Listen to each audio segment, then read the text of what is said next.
Well, I mean, the packet that I pull up from the. Well, good evening, and welcome to the September 10th, 2019 meeting of the Yellow Springs Planning Commission. My name's Frank. I'll be chairing this tonight. Would you call the roll, please? I will. Doden. Here. Stiles. Here. McQueen. Here. Williams. Here. Salata. Here. Also present in the audience is our alternate, Lisa Krieger. We have Planning and Zoning Administrator Denise Swinger, Solicitor Chris Connard, and his colleague Jason Norwood of Coolidge Wall. Thank you. Okay, first thing we have on the agenda is to review the agenda. We'll be going over the minutes from our last meeting, which was July 8th. We have a number of communications that I'll review briefly. One of those, you said we're going to move the Yellow Springs Active Transportation Plan. We're going to move down to and discuss a new business because, This way will be coming. yeah. He's at Antioch for something at Antioch, and he'll be here about 8:15. Okay. Then, Mary Ann, you'll have a council report. We'll have a time for citizen comments for anything that's not on the agenda for tonight. And then we have one consent agenda item, which shouldn't take too long. And we had two public hearings, but is one of them, the one, The Lindsay Burke has pulled her application. She is looking at a place in the downtown district because she also wants to be able to do tattoo artistry, and that's not a permitted use or a conditional use in industrial. There you go. so we'll just have the one conditional use application for the Kim and Trent Warner for the 1315 Corey Street. Then old business and new business and agenda planning. So I think that's a little bit of rearrangement, and that should take care of it. So let's review the minutes from July 8th, 2019. Does anybody have any corrections or changes on page 1? Page 2? Yes. Okay. And the next to last sentence, where it says McQueen commented that council should have a great deal of oversight over the process. I don't recall exactly the words, but my intention was not oversight as in control of leading the process. My intention was that council have representatives on the steering committee, that what's happening comes to council, that council have an involvement, so that to help publicize what's happening. However, maybe there's one, involvement maybe would be a better word. Involvement rather than oversight. Yeah. Anything else on page 2? Page 3? Okay. Have a motion to, I move acceptance of the minutes. I'll second it. All those in favor, please say aye. Aye. All those opposed, nay. Okay, the minutes are approved. Okay. On communications, we have, let's see. First one was the letter from Kevin Magruder requesting an extension for 12 months on the pocket neighborhood for Antioch. Does that come to planning commission? or- Yes. We can take care of it now, or we can go ahead and put it on new business. So it's simply approving it. And, okay. Go ahead and just. I move forward that it. we approve. Yeah, yeah, it's simply that, I contacted Antioch ahead of time, let them know that the 12 months was coming up. And I wasn't really sure with the previous contact who was no longer employed at Antioch, if, who had taken her place, and Kevin Magruder said that he is actually handling that. So he, I didn't know if this was gonna be something that they would be able to do within the next 12 months. But he said yes, it was more just finding, it wasn't that the plans themselves had changed at all, that they have not changed, it's just finding a contractor. And can they have an additional extension if they don't complete it in this? No, No. So they really have to complete it or start the process they have to again? restart the process. They get Okay. one, they have a year, they get one additional year, and they have to at least have started the process. Okay. Otherwise, they would have to reapply. And Mary Ann made a motion. I'd like to second the motion To approve the to approve extension. the extension. Okay, it's been moved and seconded. All those in favor of approving the 12-month extension, please say aye. Aye. All those opposed, nay. Carried. And I believe you all got copies of the two other communications that came in, one from Marie Varandani, okay, that is concerned about and opposed to the conditional use application that we're going to be looking at 1315 Corey Street, and the second one for from Doris Hupsman, if I pronounced that correctly, also regarding the Corey Street, and opposed to that as well. Everybody got copies of those letters? Okay. All right.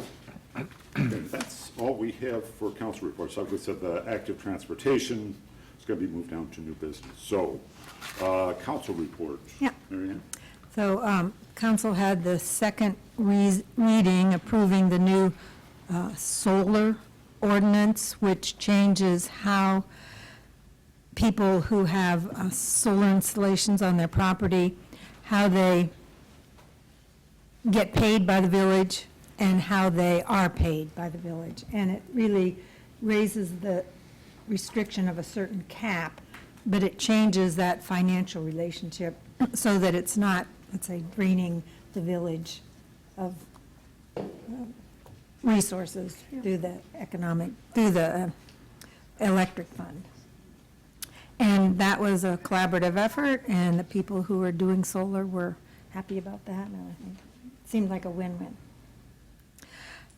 Council also passed a resolution to enable energy special improvement districts to be started in the village, which are, well, it's somewhat complicated, but it relates to Planning Commission, I think, which would enable a development. It could be business, it could be residential, it could be anywhere in the village, a development to take advantage of special loans that they could get for some kind of energy improvement. So to pay off that over a 10-year period.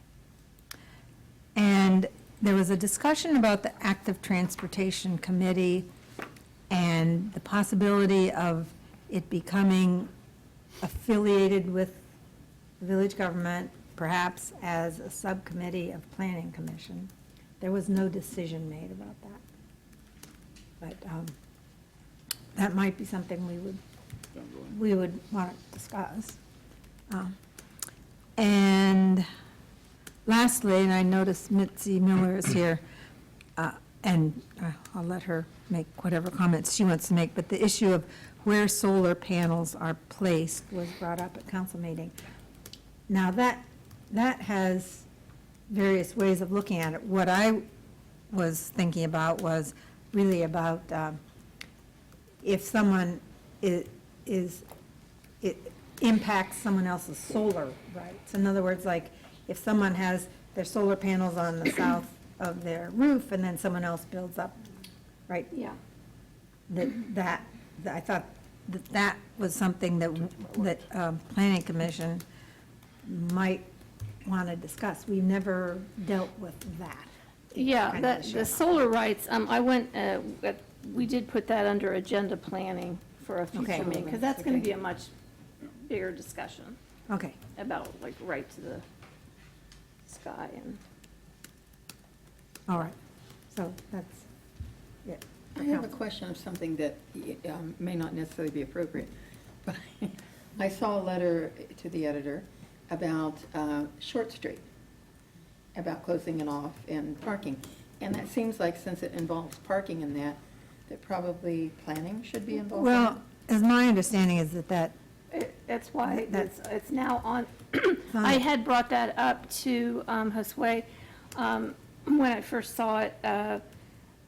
He, is new. He didn't realize that it, probably should go through Planning Commission. I did say, though, I didn't want that to hold up any funding because it had been already publicly noticed. I mean, there was a committee. We had a member of the Planning Commission on the committee. If it was going to hold up funding, I didn't want to see that happen. However, he did understand that, and he has put that on the agenda for tonight. He will be here around 8:15 because he has a meeting over at Antioch. So it's under new business to talk about it. And also, just to clear up a misunderstanding. Yeah, there is some. Yellow Springs News misprinted that Short Street would be closed off. That was never part of the discussion, and what you have in your packet reflects that, and Josue will address it. That was never on the table, so Okay, good. they will be printing a correction. It is in like the final active transportation plan as something that could be a possibility, but that's not what, they didn't jump to that. Okay. Yeah. okay, You got it? that's it. All right, thank you. Okay, now we'll have the citizen comments. So this is for any items that you'd like to bring before Planning Commission that are not on the agenda for tonight. So if you'd like, come up, please state your name into the microphone. Hello, my name's Mitzi Miller, and I live on West Limestone.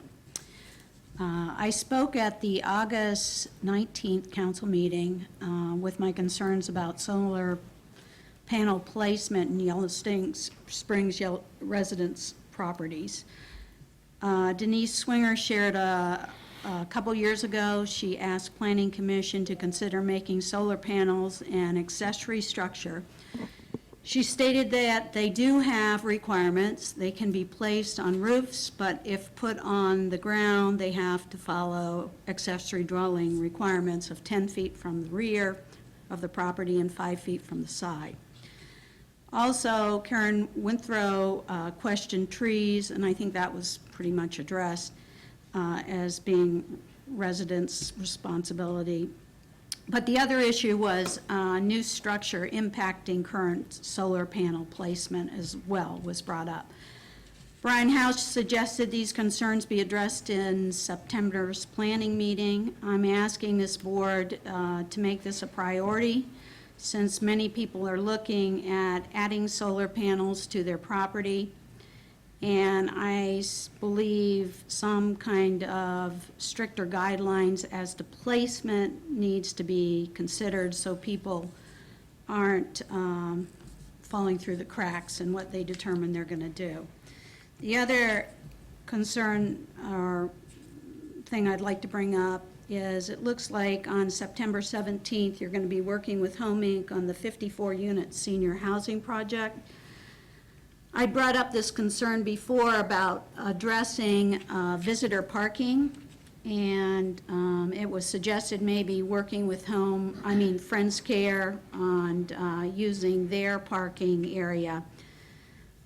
I've gone by several times in their area, and it seems pretty full.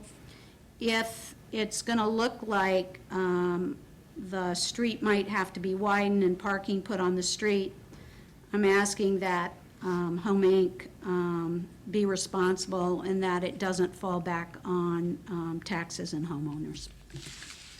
Thank you. Thank you, Mitzi.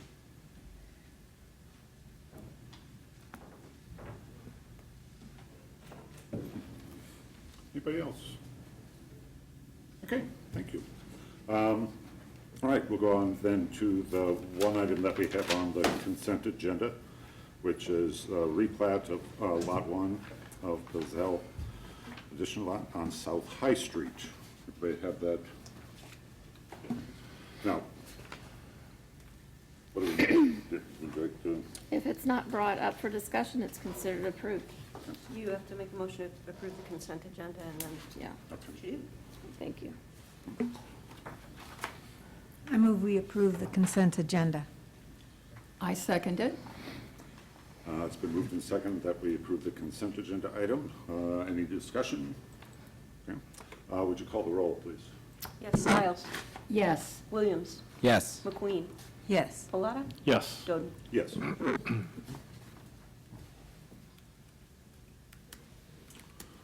Okay, so now we can go on to the public hearings. The conditional use application by Kim and Trent Warner for 1315 Corey Street. Has been pulled. No, the other one. The one for Lindsay Burke for the artisans. Yes, that's been pulled. That Yeah, was yes, pulled. yeah. She will be coming back later for a different location. Okay, staff presented a report. I gave some background information, having reviewed past files. I didn't see any evidence that a zoning permit had previously been issued. It's not to say it hadn't, but I didn't have any evidence of it. So the new homeowners came in and wanted to make sure that they followed the village's zoning ordinances, and staff let them know the only way that they could continue to have a yoga studio, which has been in existence since 2008, I think, would be as a home occupation. A home occupation in and of itself is a use, but it has certain restrictions and requirements that you have to follow. So I've gone through my report giving you all of that. At the time that I wrote the report, I had not received any phone calls or correspondence from neighbors. I did check with the police department. They went back and checked their records through 2010, which is as far back as they go, and they didn't have, they had one phone call for that property, and it had to do with a lockout. So I went ahead and filed that report. Since that time, we've had a couple emails, I think, that you received. So, and there might be people here present tonight that are in opposition, so we will definitely want to hear from them as well. So, if the yoga studio owner is here, maybe they want to say Okay, something. yeah, would you like to? Sure. Please state your name. Hello, my name is Kim Warner. So, Just maybe tell us about what your plans are. Okay, we just wanted to get the proper permits for what's currently happening at the studio, which is 5 classes per week. The most a class would have is 8 people, the least is around 2. And I'm a personal trainer. I left my job in Cincinnati at the Blue Ash Rec Center. I was a trainer there for 13 years, and my intention was to also use the space for myself, but I just had a knee surgery, so that's way down the road, so we just want to continue using the space, and yoga classes are what are happening right now. And is your intention to have any other type of class? We are open to, as long as it falls within kind of the style that we're interested in, which is therapeutic, relaxing, things like stretching, balance, mobility, that kind of thing. Would there be any sound, music? Drumming, music, that Drumming. kind of, yeah, when we were reading through, yep. We don't, my husband and I don't have an interest, like, my father owned the house before we did. He passed away 3 years ago. he was very interested in Native American culture, so he was very interested in having drum circles and things like that, and I understand that he did those things. I also understand his wife, Maria Calabrese, she's part of the Threshold Singers of Yellow Springs, and they've had an event there that had about 60 women. So that was something that was of interest to her, but again, no complaints for any of those things. But we are not involved in that. And we have no intention of doing large-scale anything. We really want to be good neighbors and serve our neighbors, and we love this community, and we want to have a really good relationship. So that's why we're going through this process and hoping to continue. I have another question. How many people can park on your property, not on the street, but on your property? I would say probably 10 cars. Our driveway comes in and goes and circles around the property, so a minimum of 10 cars could probably fit in there.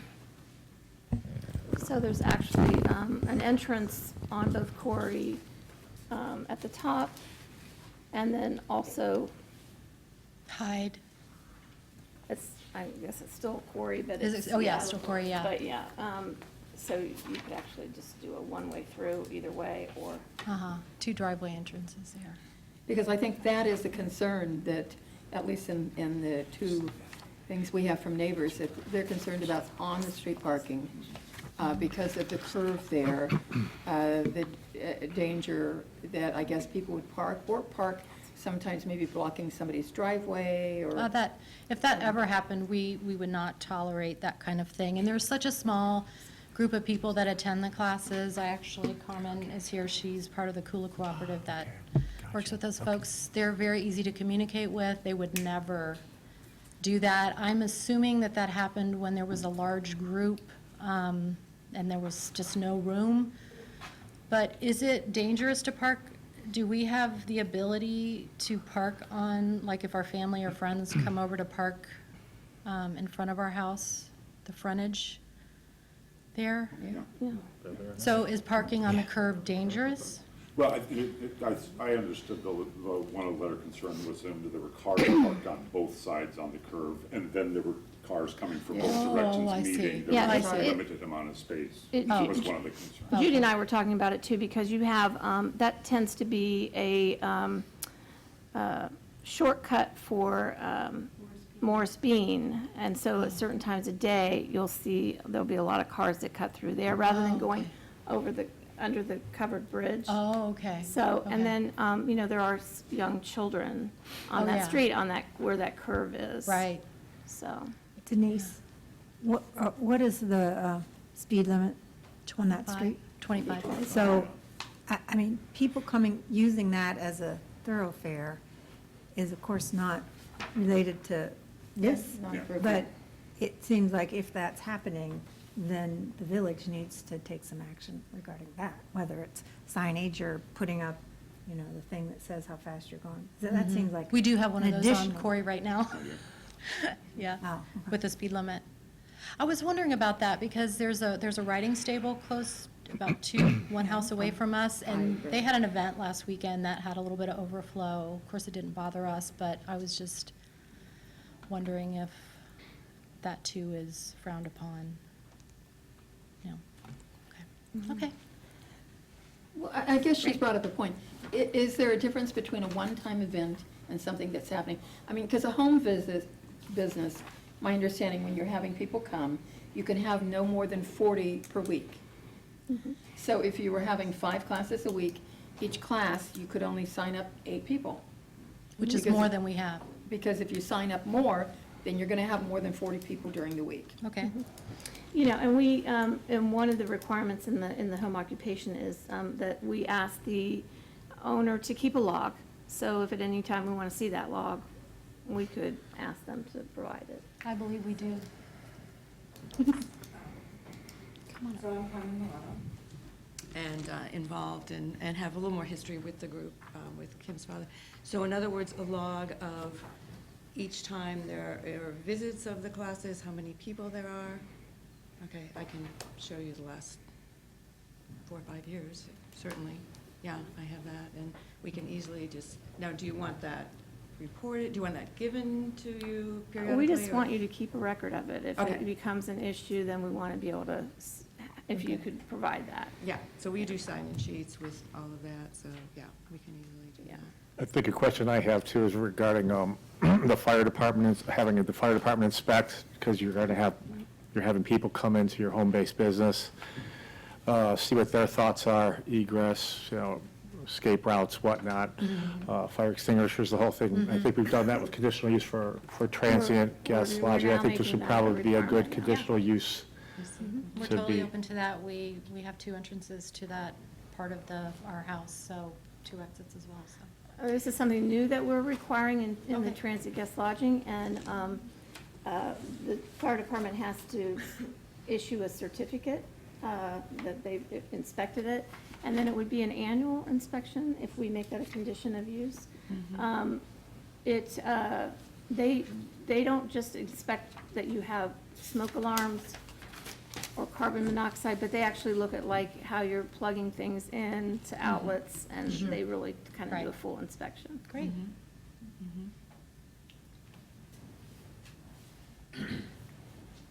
Anybody else have any questions? Does the health department have to be involved with you guys at all? I don't know, I'm trying to think if they would or I've would been a not. personal trainer for about 13 years and don't know if they would. taught classes, and we Yeah. never had to do that, Okay. just aside from the CPR certification and our personal Okay. business certification. We're not selling any kind of food Yeah. product or anything? No, it's more so that they would come in just because we're sweating, working out, you're in the cleanliness Oh, of it, that's trust gonna me, be. You're not sweating. But that's a part of, not, it's, the health department's just not there for food, they're Yeah. for a lot of other issues. Can you explain how the process goes now? For what? The process, For- that we're in? for I mean, I don't have any questions of them right Oh, I now, mean, so what's he going has to to open a public hearing. Yeah. But, or if we have. Right any- now, yeah, if you're finished with your questions, then he will open the public Yeah, hearing. anybody have any questions? No, but we may have some after. Okay, Right now, we're done with you for now. okay, I'll go sit down. I meant just for Slightly everyone terrified. here, so everyone knows what our process is. Okay, so are we ready to open the public hearing? Anybody have? Okay, so let's open the public hearing. If you'd like to comment on this conditional use, please come up to the podium, state your name, and let us know what your thoughts are, please. My name's Mitzi Miller. I'm just going to throw this out. With the brewery, there's so much parking down Walnuts. Yeah, I think it's Walnut Street on both sides. And it's a residential area. And I just don't see where the amount of impact, and if you work with your neighbors and explain what you're doing, and just make it really clear to them that if they have problems, they come to you and address them. I think that's fair, so. Thank you, Mitzi.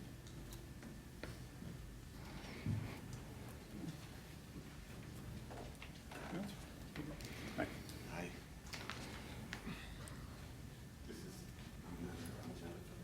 Okay.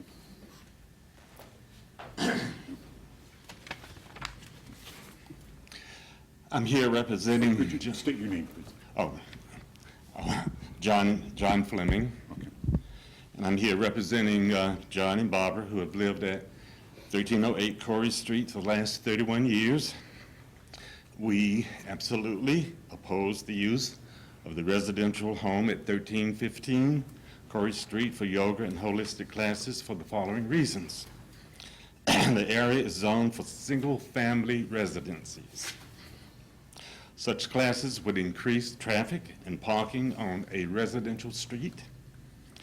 The residence at 1315 Corey Street is already being used for religious services on a regular basis, as far as I know, such has caused parking problems along several blocks of Corey Street.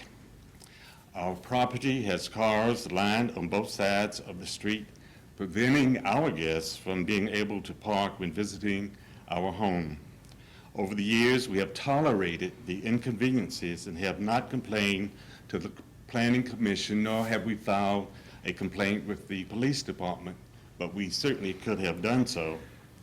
Adding these additional classes would only exacerbate an already difficult problem.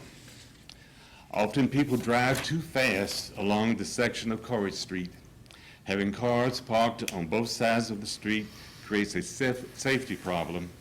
Just last month, a car was traveling so fast that the driver lost control of his vehicle and ran into the guardrail at the bend of Corey Street.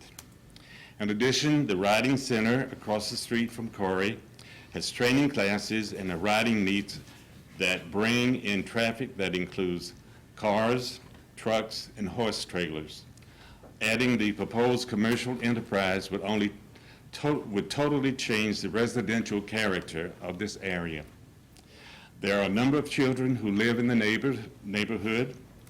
We're concerned about the impact of traffic on safety of these children as well as the safety of our grandchildren who often visit.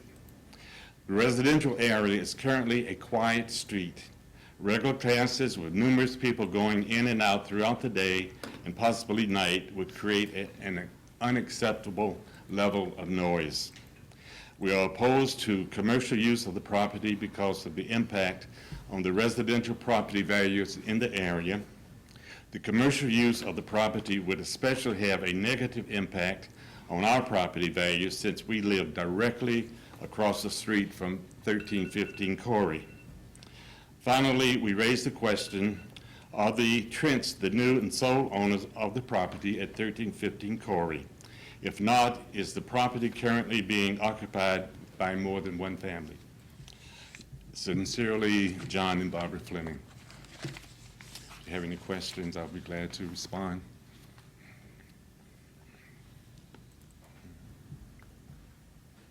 No? You know, I guess there is one clarification we do need to make, that conditional use permits are allowed in all of the RA, RB, RC. So their Home request- occupation. Yes, home occupation. Yes. Conditional, so it is something that you can have a home business in that area. Following the requirements that are outlined in the code, yeah. I have a question. My name is Barbara Fleming. I have a question for Ms. Warner. Are you all still running that church out of? Sorry, Could you, we cannot permit cross-exchange between members of the audience. If you could just address the chair, he'll make sure that the question gets back. That's fine. I want to know if they're still running the church out of that house. They used to have meetings regularly in the house for years that would bring like 30, 36 cars parked on, or maybe less, or maybe more, on both sides of the street. Now, this went on for years, and we never complained. This was a religious, and I asked her, Ms. Warner's father about it. I said, why are all these cars out here? And he told me that he was, I guess he was a shaman or something, I don't know, the minister of the church, and that people came there, that's where they had their services, in that house. And they did, I think he said the name of the religion was Santo Daime. It's a South American or Central American religion, and they did that for years. So this big house, it has as much, I was in the house when Saul and Dion Greenberg lived there, it has as much room in the basement as it does on the first floor. It's huge. So this house is being used for religious purposes, for commercial purposes, and it's bound to have an impact on the residential nature of this neighborhood, especially when you look at the cost of housing and what people can expect to get for their housing with all this traffic. And I don't think that it is in the best interests of the residents of the street who are not running commercial businesses out of their homes to have all of this going on in that one house. You know, I think it is not fair to the other residents of the community. And that church went on, I suppose, until her father passed, and we never said anything about it, but, you know, it was quite impactful to have all those people over there. Thank you.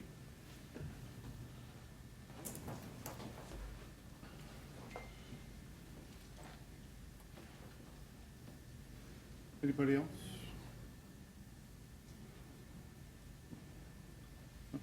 Yes. So I'm Carmen Milano. I'm part of the group that teaches yoga classes at the Address. And so one thing that I'd like to clarify in terms of the classes that when they're held is Tuesday evening from 5:30 to 6:30. There's a 1-hour class. There's approximately 5 people who attend. Wednesday morning at 10, there's an average of 3 people, probably an average of 2. On Friday morning at 10, there's an average of 6. And on Saturday morning at 10, there's an average of 8. Once or twice a year, there are children's camps that happen like the Outdoor Education Center for Monday through Friday, 1 week out of the summer, and they're there from 9 a.m. to 3 p.m. As Ms. Fleming just described, Edwin did have gatherings. He died 3 years ago. He was very ill for a year before that, so I believe it's been 4 years since any of those have happened. And so in terms of when we have people there and the traffic that's going to Morris Bean and all of that, I think it's possibly offset. And so, and what we're proposing is continuing what we're doing, not bringing on additionally. Kim and Trent may like to develop some more things, but I hope that that's clear, is that this has been going on for many, many years. And so, and many of us ride our bikes and walk in addition to driving cars, so. So let me ask you about the children's camp. How many Yes. children?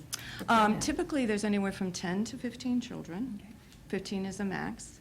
And those kids don't drive. Their parents do drop them off and leave. And typically, on the drop-off, they'll come through the driveway, drop them off, and keep going. Many of them ride their bikes to come, and mom and dad often ride their bikes with them. And is that like a one-time thing, or is it several Usually, weeks? it's a week in the summer. Okay. Sometimes there may be some Sunday afternoons of a 1 to 4 o'clock workshop in the fall, and possibly a second kids camp. But typically, it has been a 1 week, and then 1 or 2 or 3 Sundays that happen more in the fall and in the winter. That's for the children's camp? The children's camps. So what would be the total at this point that you would anticipate that? Total number Total of, of how many weeks, how many weekends? typically 1 to 2 weeks out of the year. I'm sorry, 2 weeks. yeah, Monday through Friday. I don't have our kids, I'm not the kids camp people, so typically it's been 1 week. Occasionally, some years, we may have had 2, early summer, late summer. Typically, it's been 1. And then as far as the Sunday afternoon, Saturday afternoons, I think we've had the max of 3 in a year's time, and typically just 1 or 2. 1 or 2 attend? No, 1 or 2 events. Events. Sorry, I hope is that answering what you're asking, Mary Ann? Yes. Yes, so yes. And in each time, probably 10, maximum of 15 kids, somewhere 10, 12, 15. Mhm. And those Sunday afternoon ones that happen, you said maybe 2? Once or 3 twice in the Yeah. fall, And- early and- winter. And is that 10 to 15 people? Probably. Okay. Yeah, yeah. And I'm sorry, so is the weekend, is it one day of the weekend? or two? One afternoon, usually it's 2 hours in the afternoon. So how many businesses are running out of this property? There is, what we are is we're a cooperative called Kula Cooperative. And there are 4 or 5 of us who currently teach. And so if you call us a business, we're a cooperative. We're the only entity operating in that way. And have been for years, yes. We mentioned a church earlier, too, so that's the question, is there, yep, please, yep.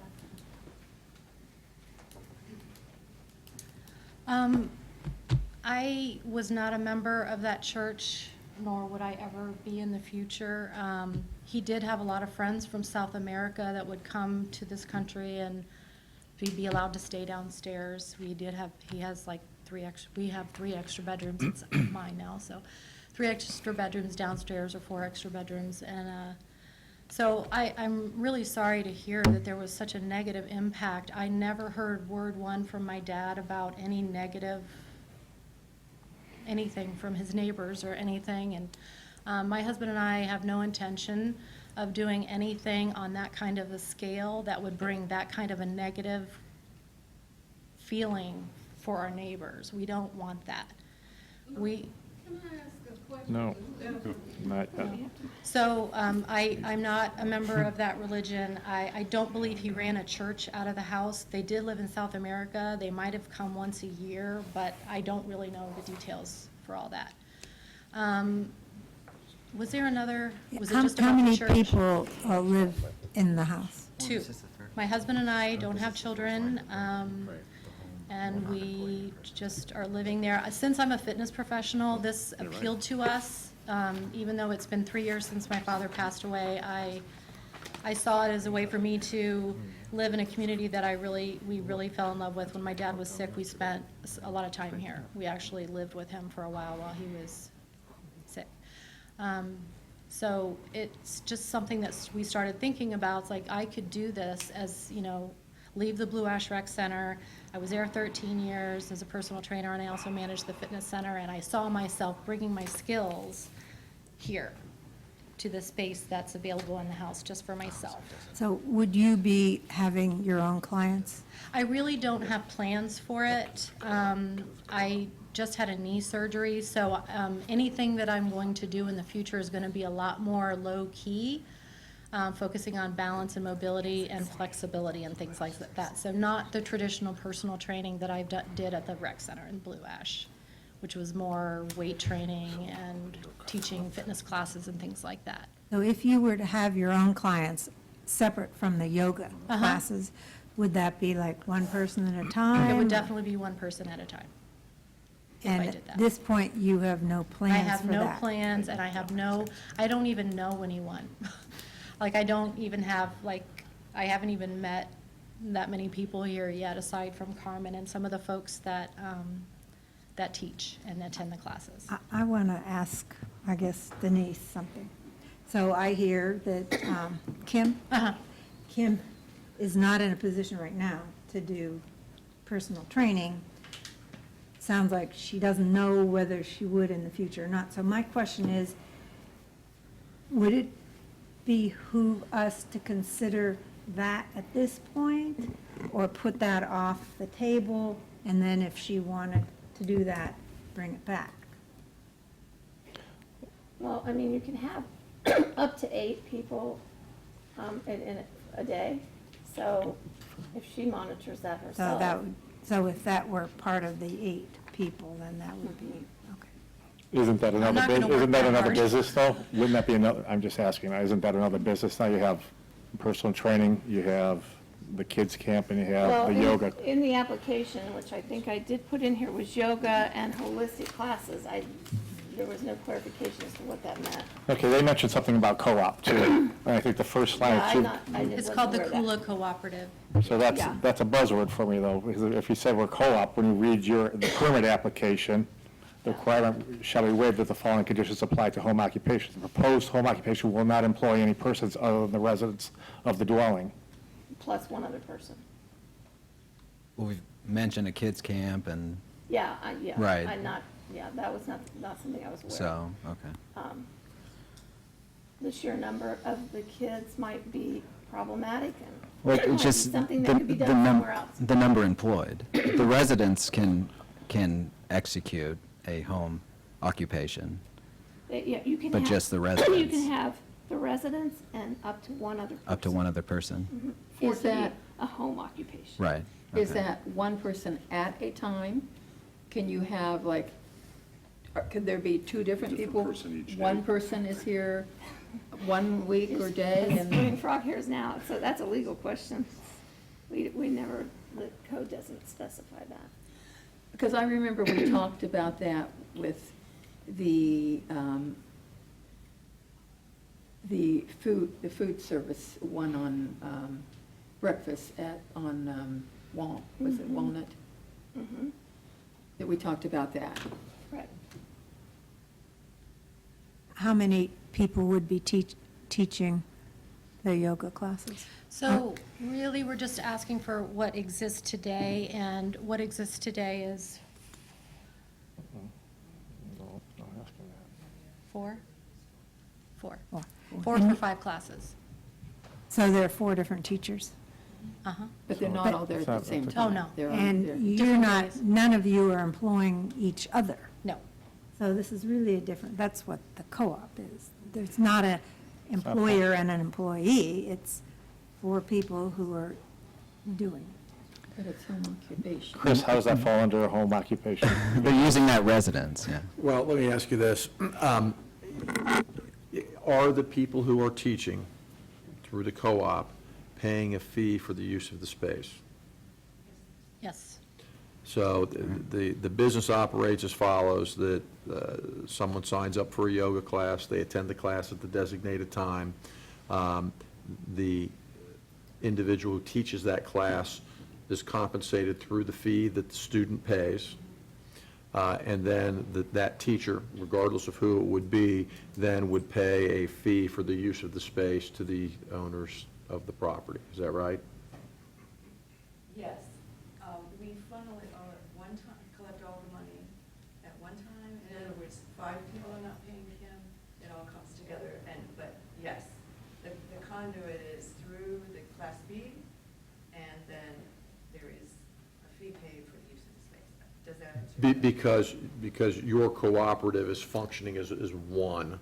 All the teachers are functioning as one. Right. We think Okay. of it as one unit. So there's not a one-to-one with, I'm sorry, I can't remember your first Kim. name. Kim, I'm sorry. Kim Can't and her either. husband. Okay, okay. Do you know, what was your question again? Does that fall, does co-op fall under home occupancy as a business? I mean, that's, you know. I don't think that the code was written having contemplated the possibility of this fact scenario.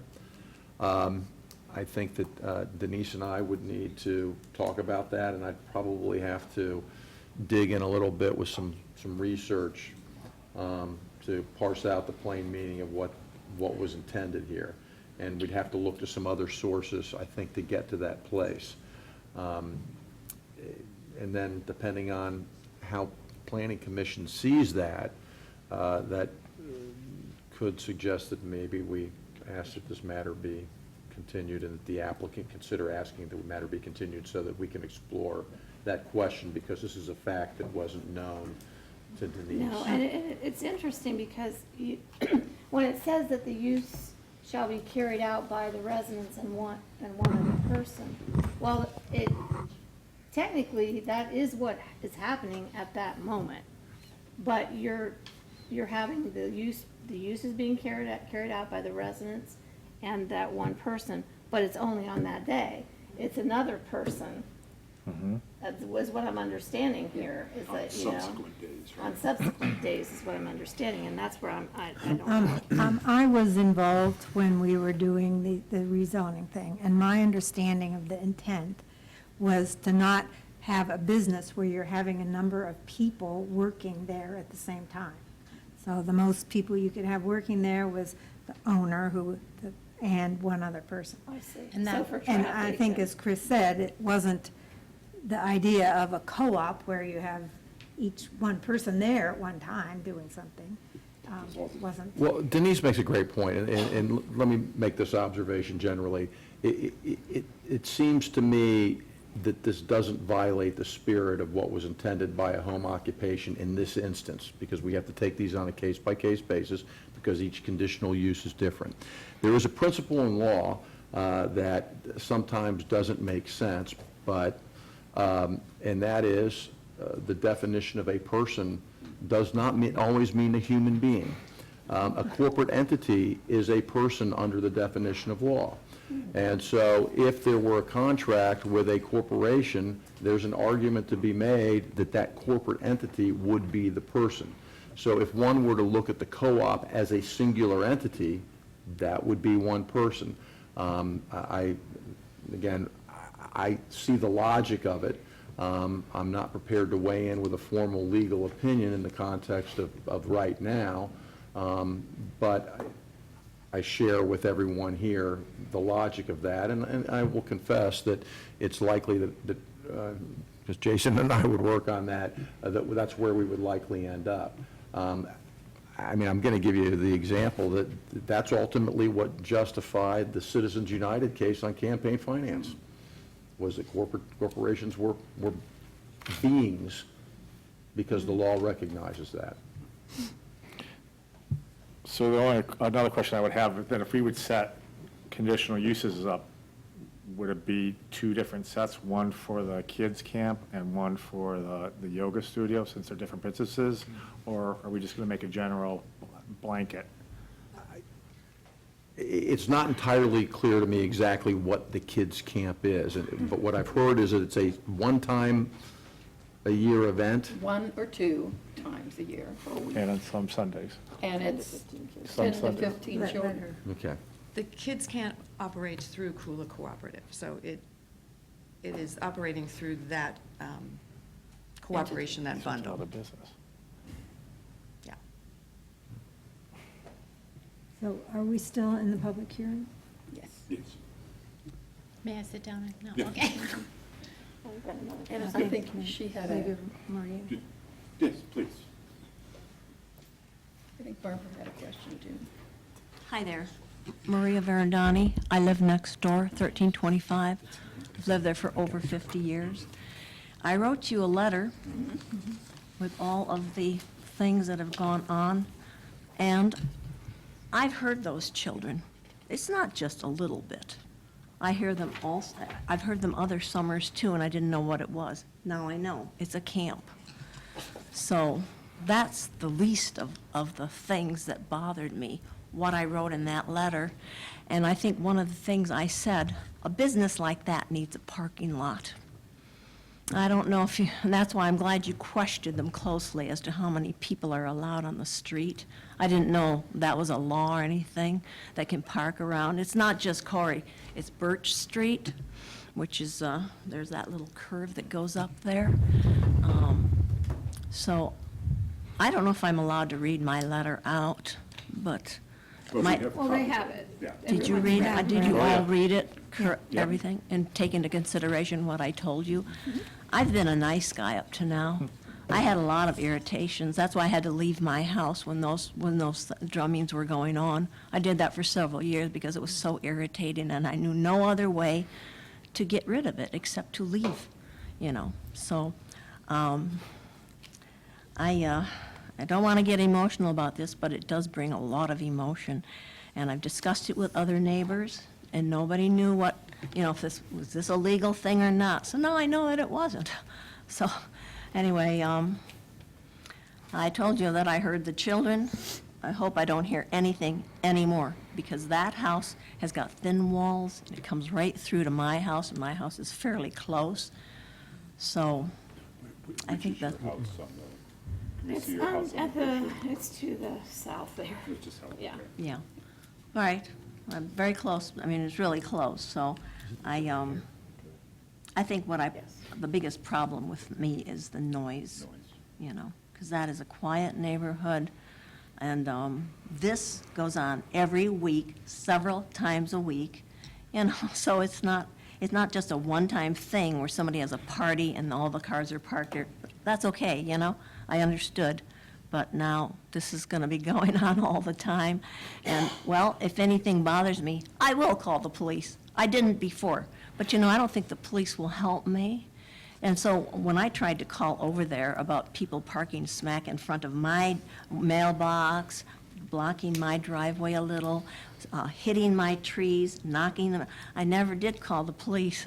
And I'm sorry that I didn't, because they irritated me so. Why couldn't I just, give them a little irritation or let them know? And I used to talk to Edwin outside, and, I thought, how can I tell him? I didn't know how to tell him, So now I told you, and I hope you can do something about it to help the situation, because I am totally against this.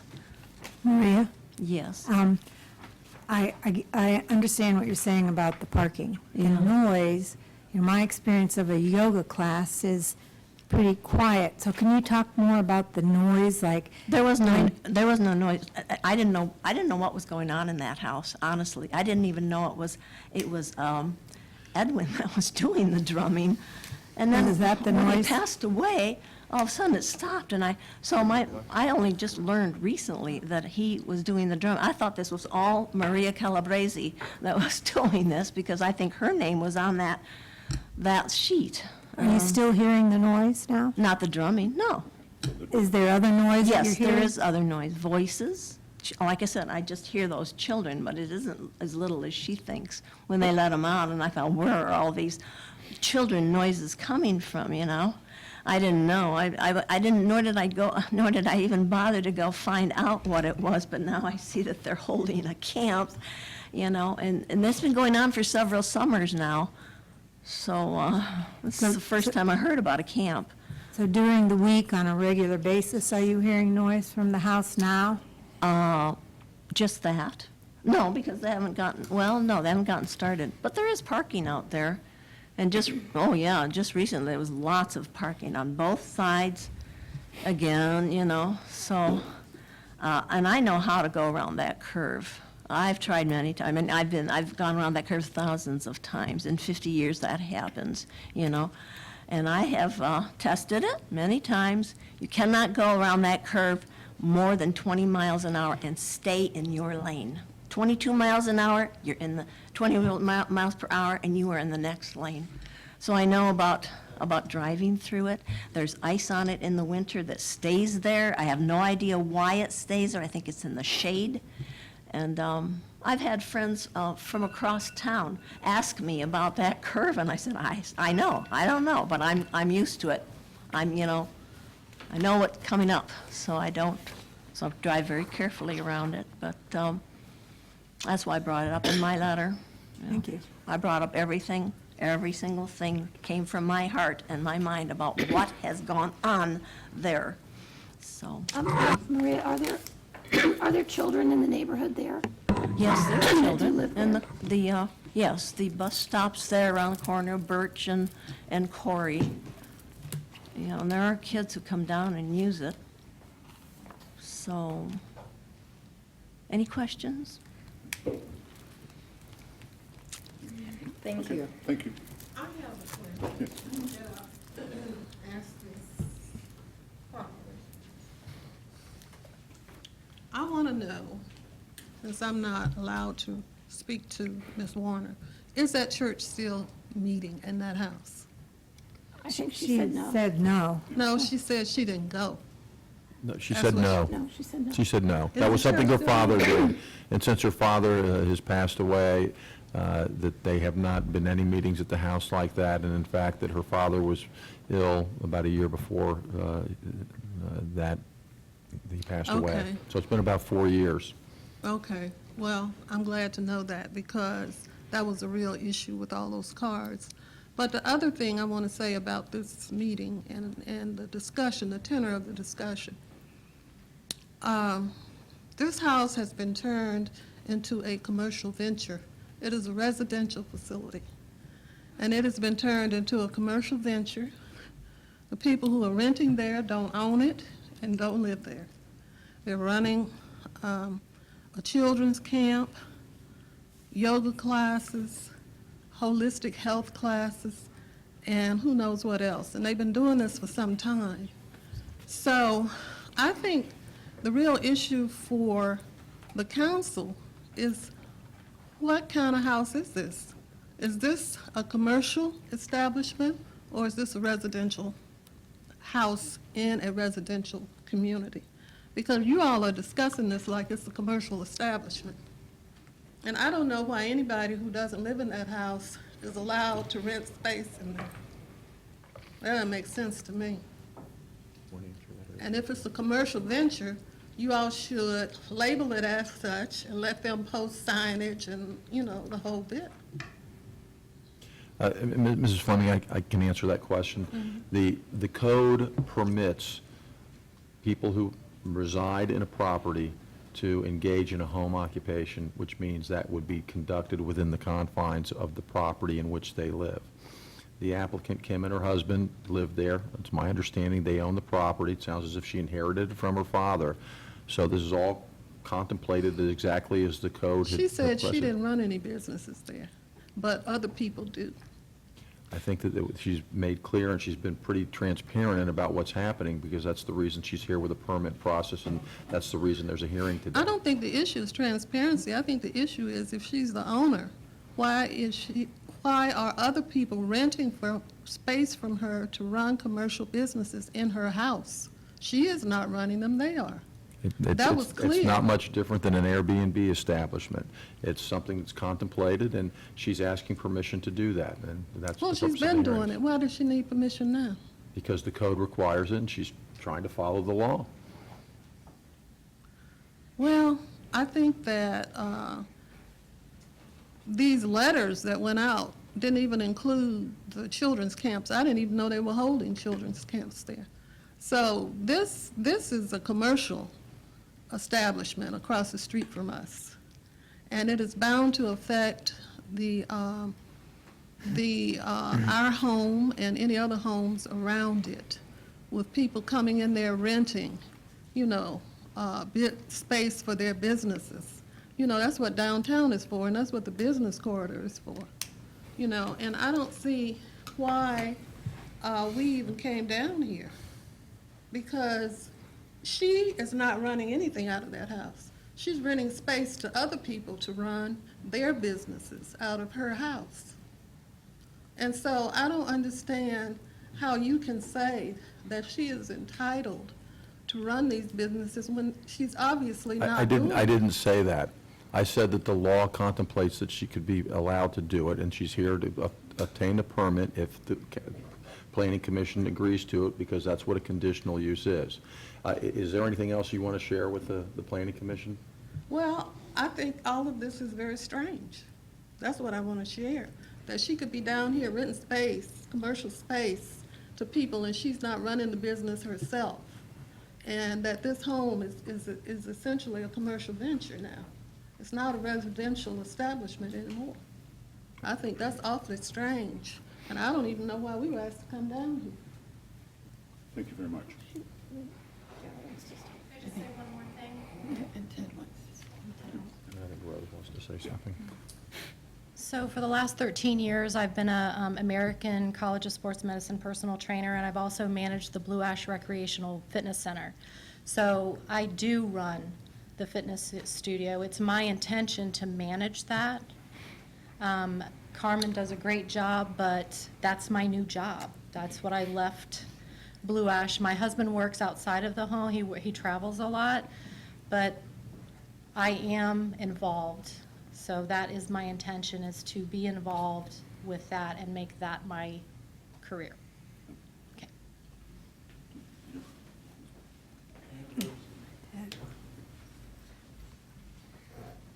Hi, I'm Rose Pelzel. I was just thinking about the definition of a person, so if the applicant is the homeowner and she's living in the home, she's running the business. If, even if it's 5 people who are teaching one class each week, it's way less than 40 hours a week. And that, in my mind, is what the spirit of that condition was, is that, it's the number of employees at a time, not necessarily the number of employees overall. And because they're a cooperative, I would also think of them as one person. So both of those things make it seem like, the intention of the law was about the impact to the neighborhood based on number of employees. And so I just wanted to add my thoughts about it's not like all 5 teachers are going to be there and all of their students are, all at once, being employees all at once. Thank you. Thank you.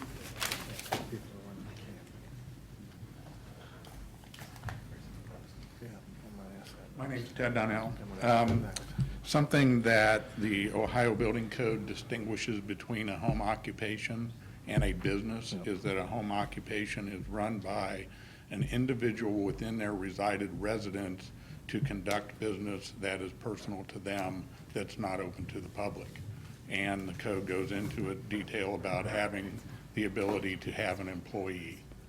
Once you conduct a class, you're a business use conducting a class, however, that falls under the Ohio Building Code, and that's a different code than the residential code.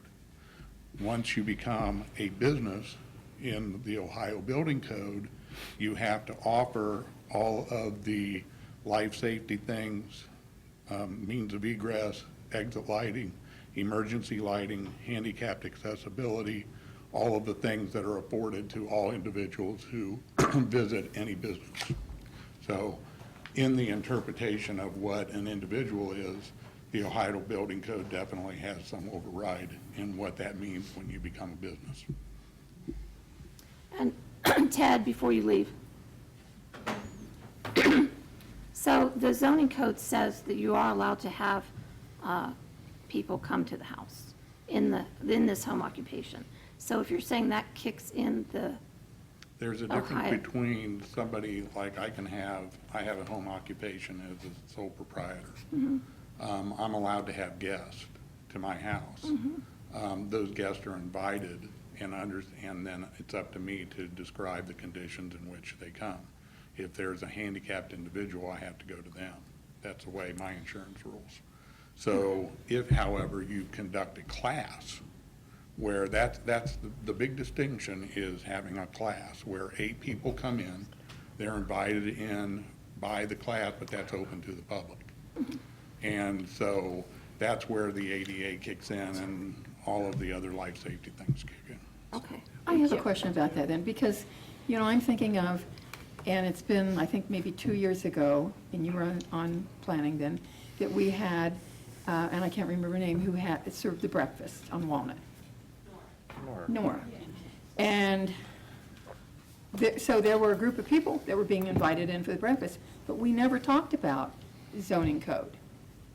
We had the health department come and talk about that, but we didn't talk about the needing to have, exit signs or handicap accessible that. So I'm just wondering what would be the difference between that and what they're proposing? It's getting into some minutia, but what they said is that it was an invite for breakfast. Yeah, there wasn't any money changing, there wasn't a menu Yes. saying you have to pay this, this, this. It was Yeah. a suggestion. So what they did is change the definition of what the public was by nature of how they invited guests Okay. in to Okay. eat for Thank free you. and part of a breakfast. Thank you. I have one last question. How many people are, when you're running the camp, I'm going to get stuck in this, and I'm sorry, it's just questions I'm going to have. When you have 15 kids there, how many people are running the camp? How many adults are running it? Is it going to be done with one person? There is one instructor there, and at times one of the parents may stay to help with the kids. So there's one instructor at a time, one guide.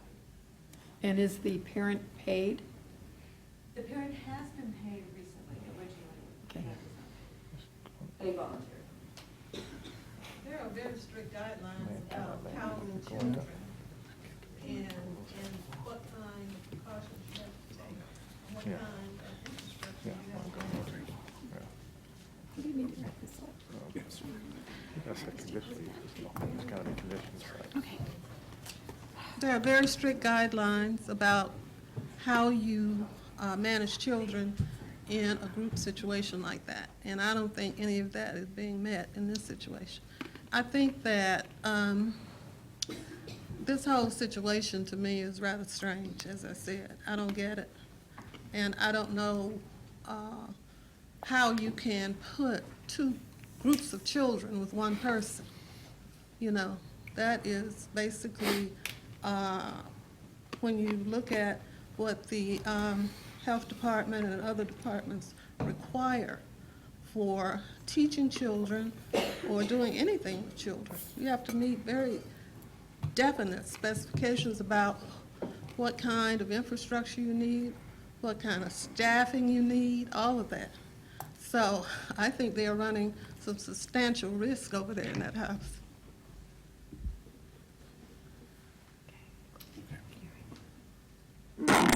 Anybody else for public comment? Okay, I think we'll close the public hearing then. Thank you all very much. So, where do we go next? Discussion. Yeah. So what's everybody thinking? Well, we need to know, I guess, from Chris, for the research, to understand, does this meet the home occupation? So let me give you my, Insurance. if the, you waiting for me, or did you want to You make a go. comment? Yep, Okay. you go. So,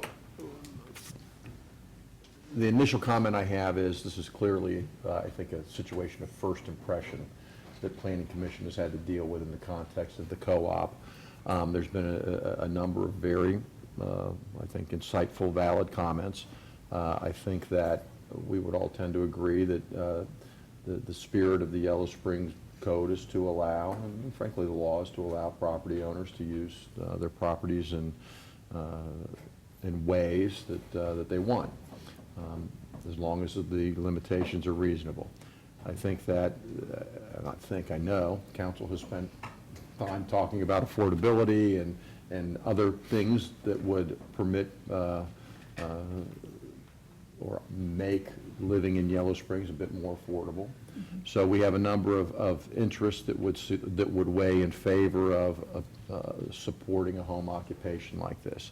However, in light of the uses, I think Ted's comments, the Fleming's comments, and indeed the comments from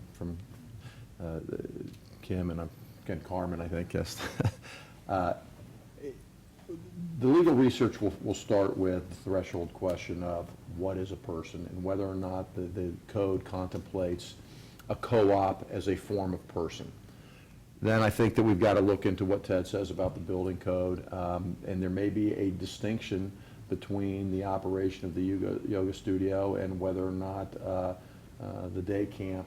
Those are two separate, distinct things, and that has an impact to the analysis too. So my suggestion in light of all of that would be that Planning Commission share with what its reservations are so that the public can hear that, so that I can hear that, Jason can hear that, and that we would I would suggest that we ask the applicant to consider requesting that the matter be continued at her request to the next regularly scheduled Planning Commission meeting. That would afford an opportunity for Denise and Jason and I to look into those matters further. Well, I have a concern about the parking, since there are people that are coming. Even though parking is allowed on the street, this is I guess, home occupation, and I would like to see that it is pretty much contained on the property. I guess that's a concern I have. I have a concern about the sound. And I have a concern about the children's camp, that I guess I'm wondering if that's the appropriate place for it, because I also question, and I'm not an expert at all, but I question having that many children with one person or even with two people, and that the sound that is. So I saw that as a separate issue, but that's a concern. I think it goes one step further than that too, when you're talking about the camp. We're running businesses. I mean, it's a business, no matter how we want to cut it. Where's the insurance? We got to be carrying a liability insurance for these kids. We didn't ask that question to see if you guys were carrying liability insurance, because that's obviously going to be hand in hand, again, making part of it a business. Well, and then that raises the other question too, is that are there licensure requirements a la, I mean, if this were obviously a full-time daycare facility, there would be requirements for that. I mean, we don't want to over-regulate things, but we have an obligation to ask those questions. And I would envision that Denise and the applicants will be having some further discussions. It would seem to me that because of the shape of the parking, I don't know how wide that driveway is, but it would seem to me that given the number of visitors on the property, that the parking could be accommodated on site. But that still hasn't been made clear to me as part of this. And again, I'm not the one that matters.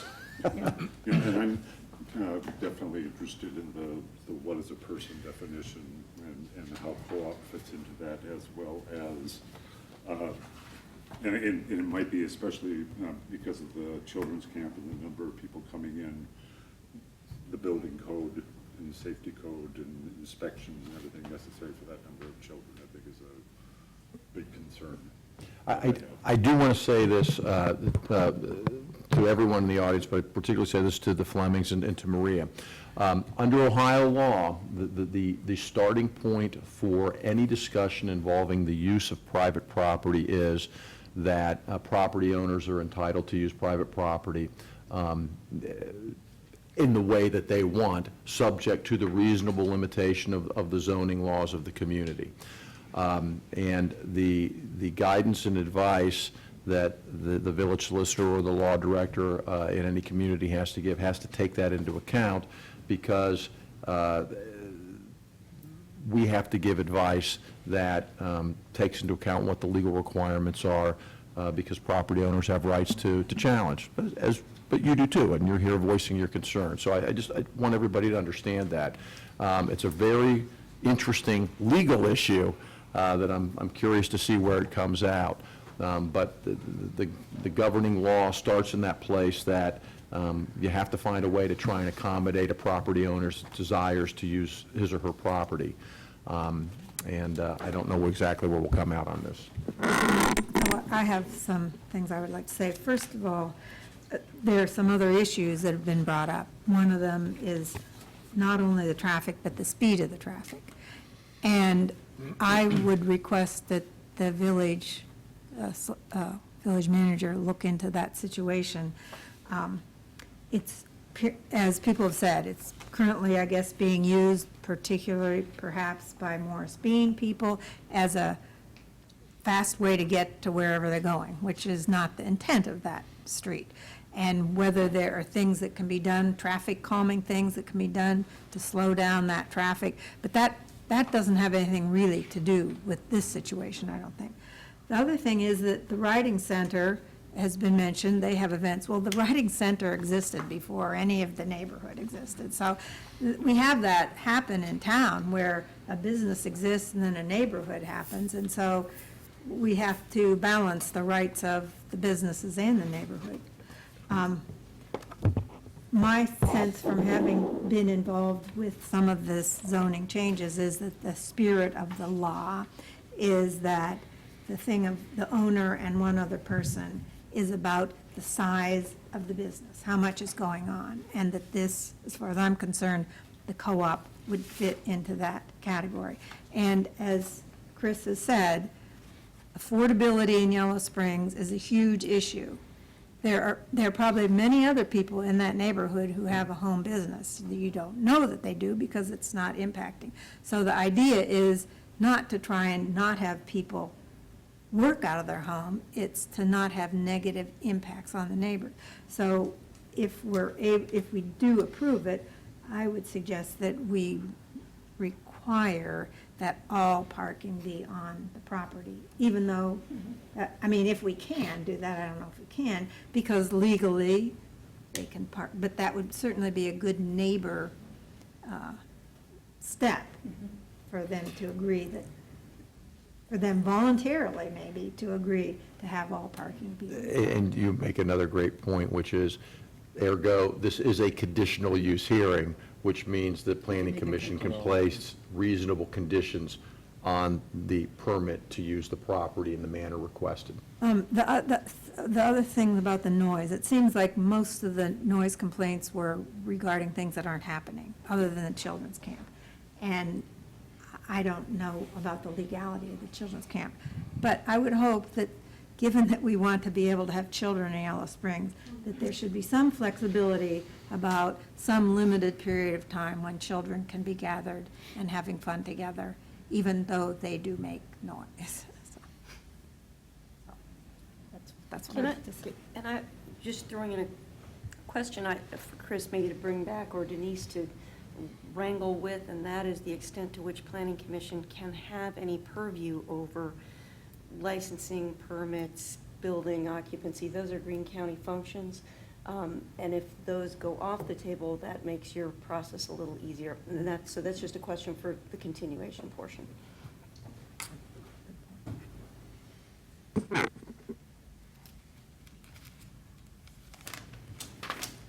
So is the idea probably we are going to continue? Well, I think that the question is that does the applicant want to come up and request that the matter be continued to the next planning commission meeting? I believe I do. You need to come up there and make that formal request then. I would like to formally request that we continue. Okay. I Thank do you. have a question. Yes.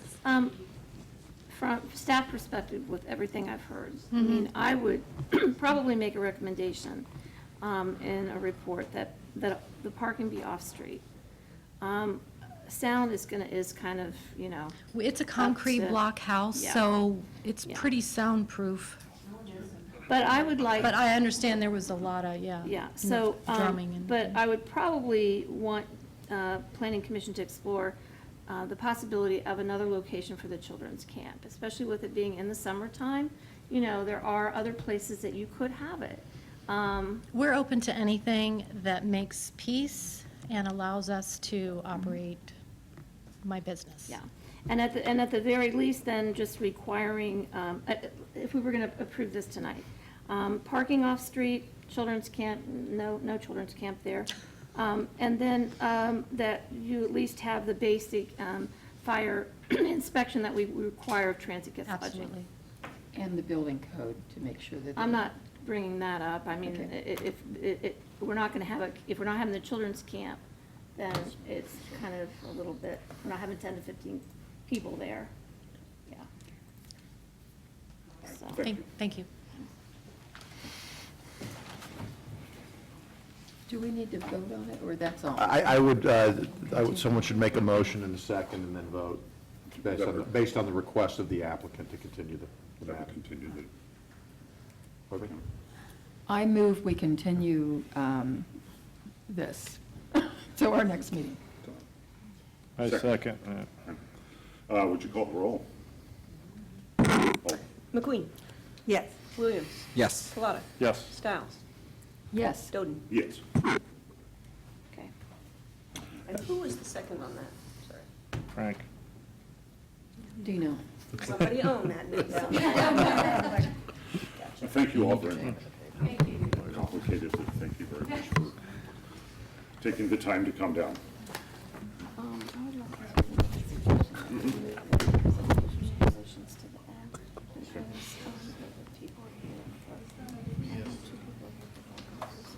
I actually think it works because there's a definition of person under Ohio law. It incorporates society or association. Right. So we're going to, Yeah. we're just going to jump to new business next? Is that what you're saying? Yeah, if you want to, and maybe just let him. I think we can get there. If the kid can't And go then away, it's easy. we can then go to the junk cars and we. Okay, we're going to rearrange the agenda a little bit. We're going to move the update on subdivisions down to basically after the new business. So should we do the report and discussion on the zoning changes regarding the junk cards and weed ordinance first? And also, Maybe start with you, please. yeah, and then And let's then- wait and first. then- Would you like to go first? Yeah. For Yeah. the active transportation plan information? Yeah. Okay, thank you.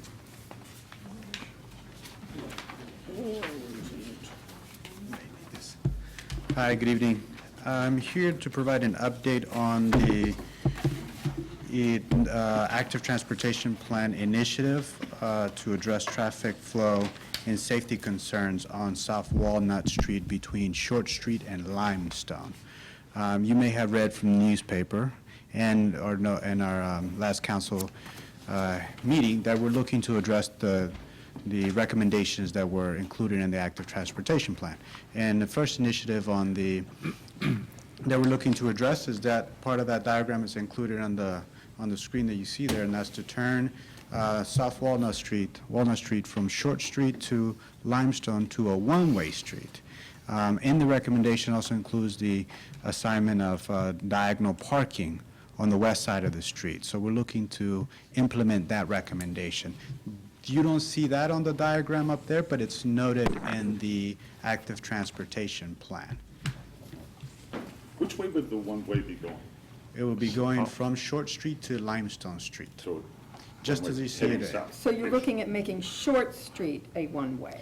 No, Walnut Street. Making Walnut a Yes, one-way. so I'll get to Short Street in a minute. So the recommendation in the Active Transportation Plan addresses Walnut Street, and that's what we're proposing to do.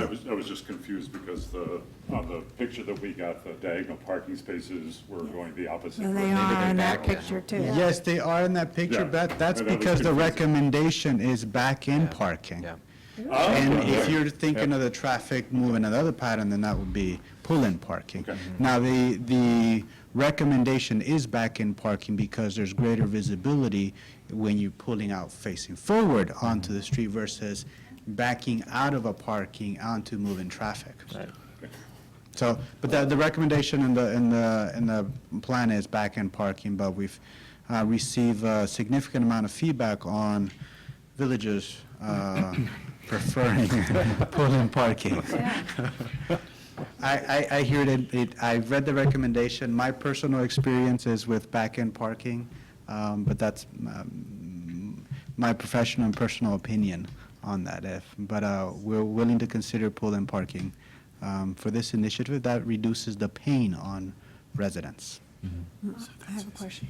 So regardless of whether it's back end or front end, whatever, once you're either moving in or out, it looks like then you would be blocking traffic. Is that right?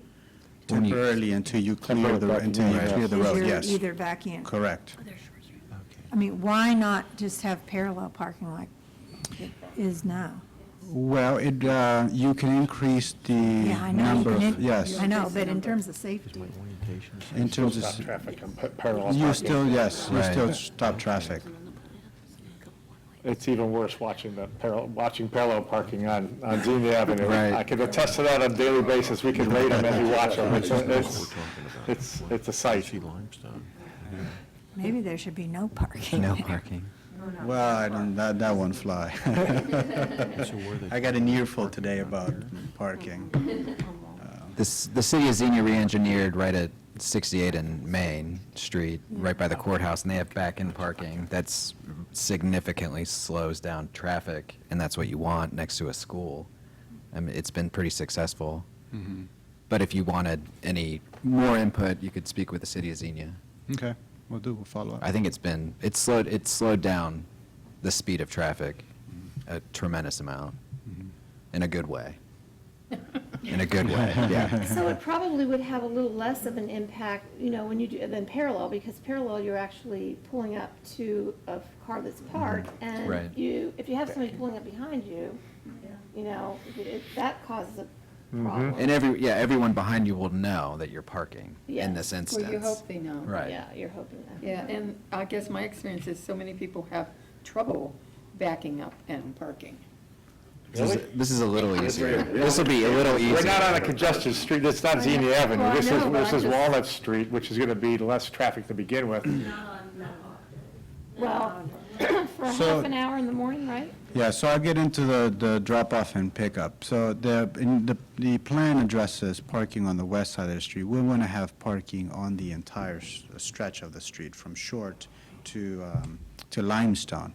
What we're proposing for the space in front of the school is to have diagonal parking during periods where drop-off and pickup is not taking place. So during the morning, that whole strip in front of the school will be a lane where cars can pull in, drop off their child, and go about their way. At the end of drop-off and pickup period, that becomes diagonal parking, so we can have diagonal parking That was my concern. that whole stretch of the road. I have a question about Yes. the concrete median.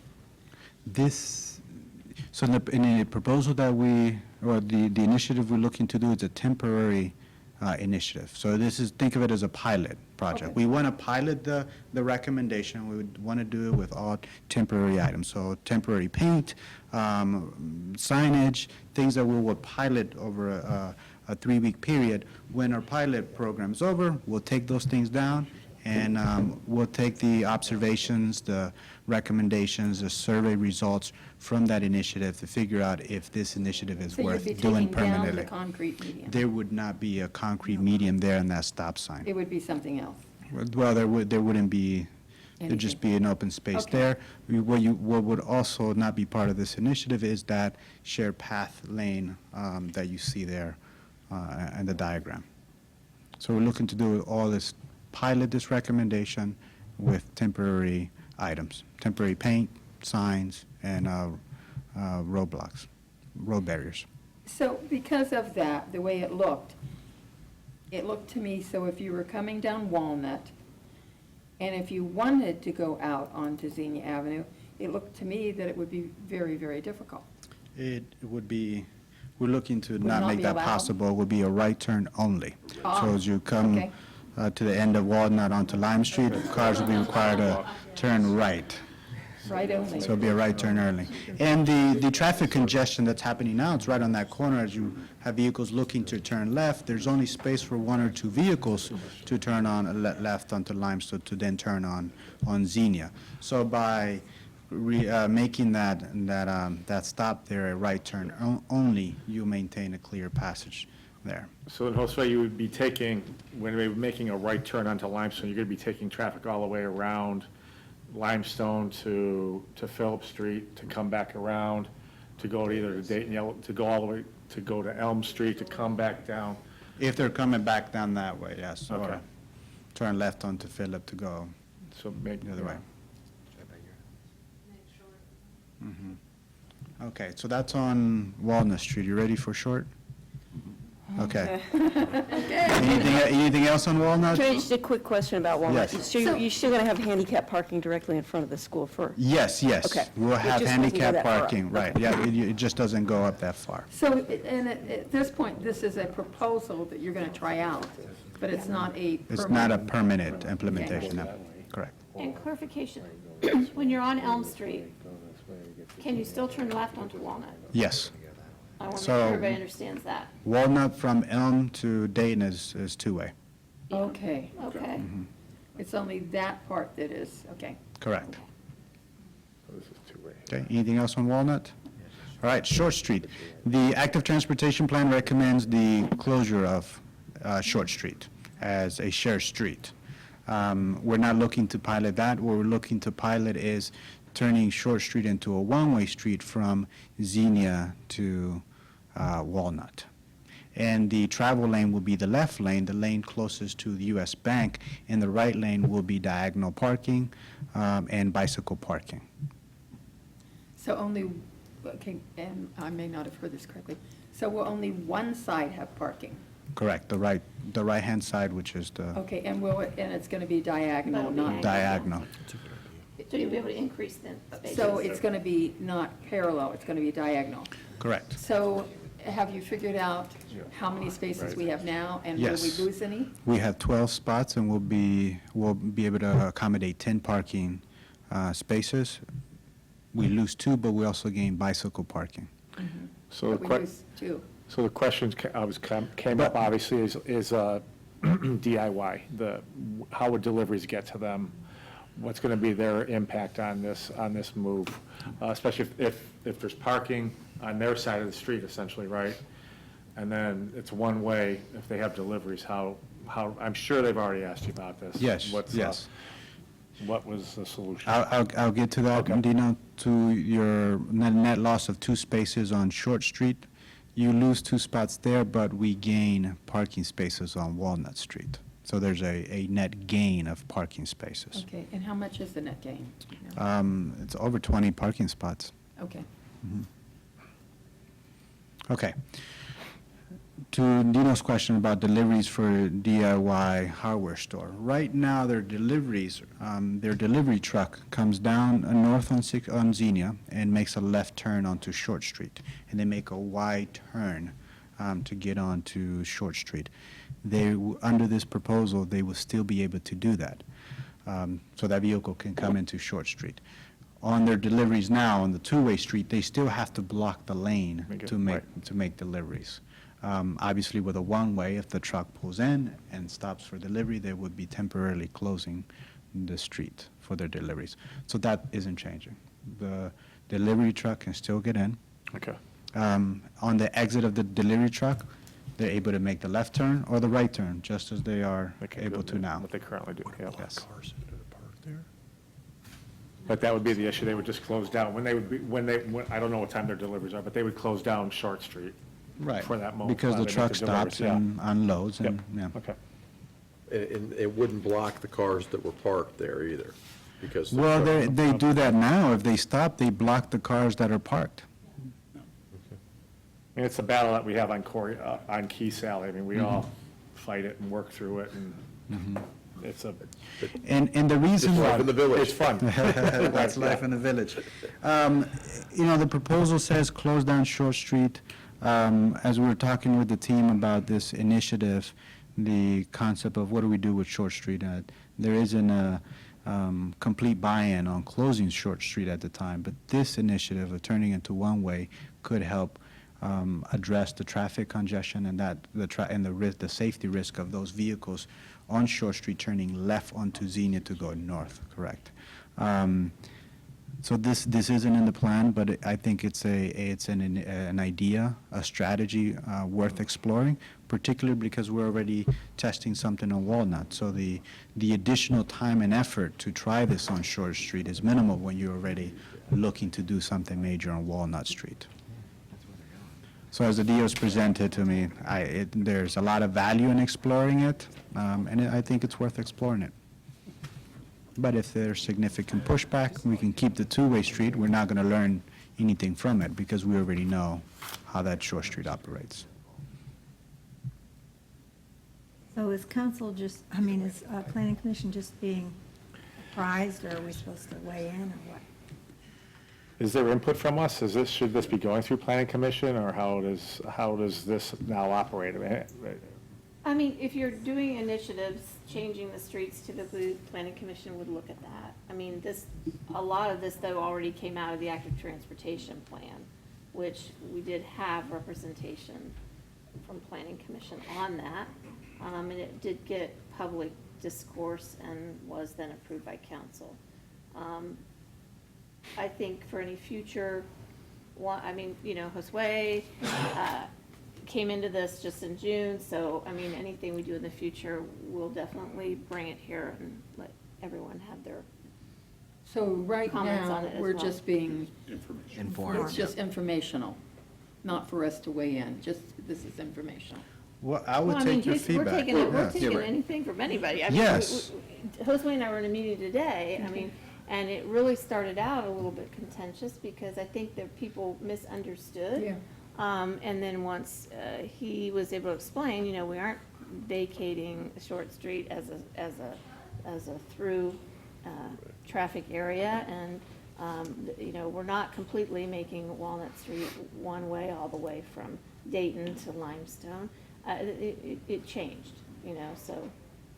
But any thoughts you have or any ways of improving it, I'm sure. I think there'd be some heartburn about the making only a right turn on Limestone. Yeah. I think that's going to be the heartburn, just because there's going to be two, you're going to take them up, I'm sure you guys already discussed, you're going to take them up Limestone, so you either come to Phillips, you're either going to go right or left, and you're going to direct them through, if you go left, you're going to direct them through the residence. If you direct them Yes. right, at least they're going around Mills Lawn, and then they can come back around, and is that a long route just to get around? They have to turn left, Like- right? Because if they turn right and Short Street's a one-way, then they're just stuck again. Yeah.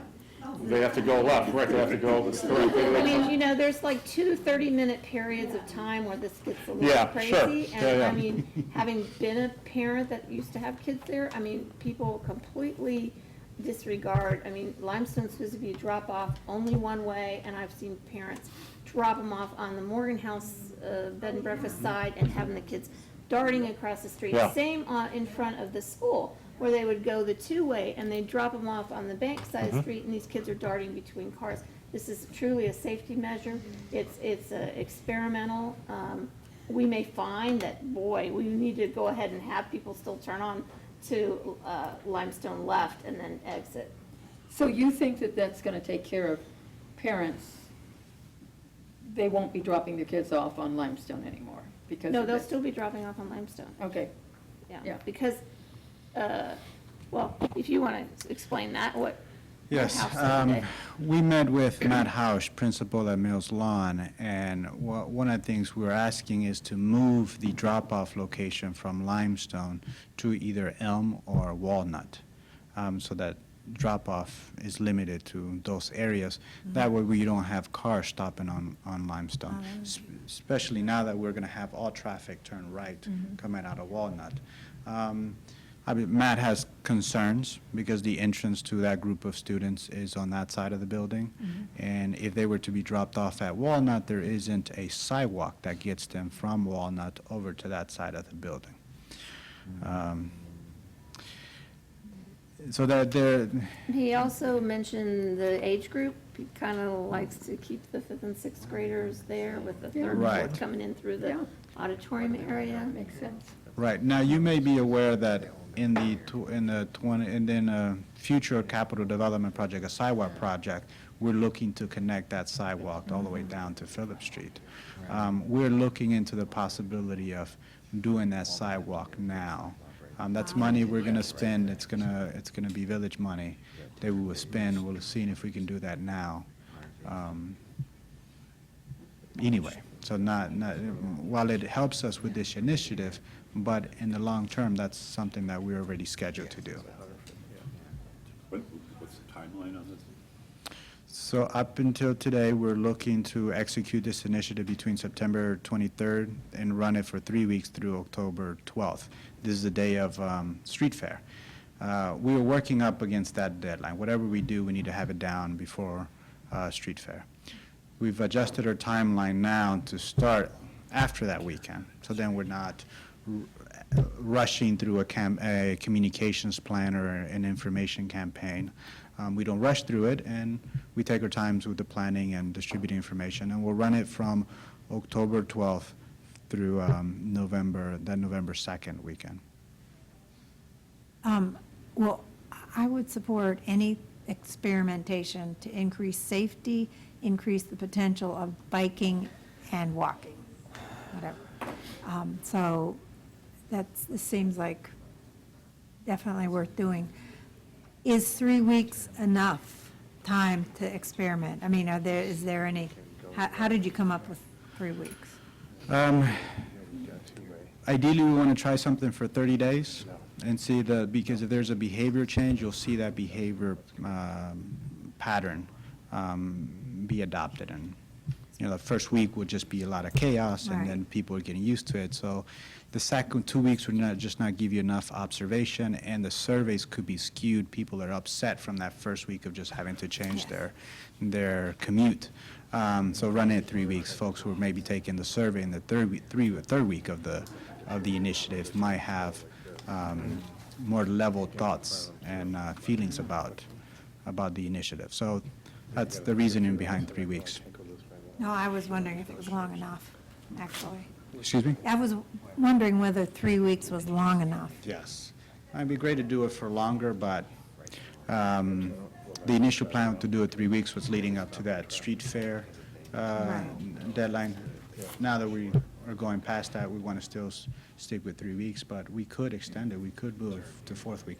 Now, we don't want to get into the period where it snows, because unless we are able to create that sidewalk along Limestone, the kids may be walking through the grass, and if there's rain or snow, there's a risk potential there for mud and other elements that are associated with cold weather.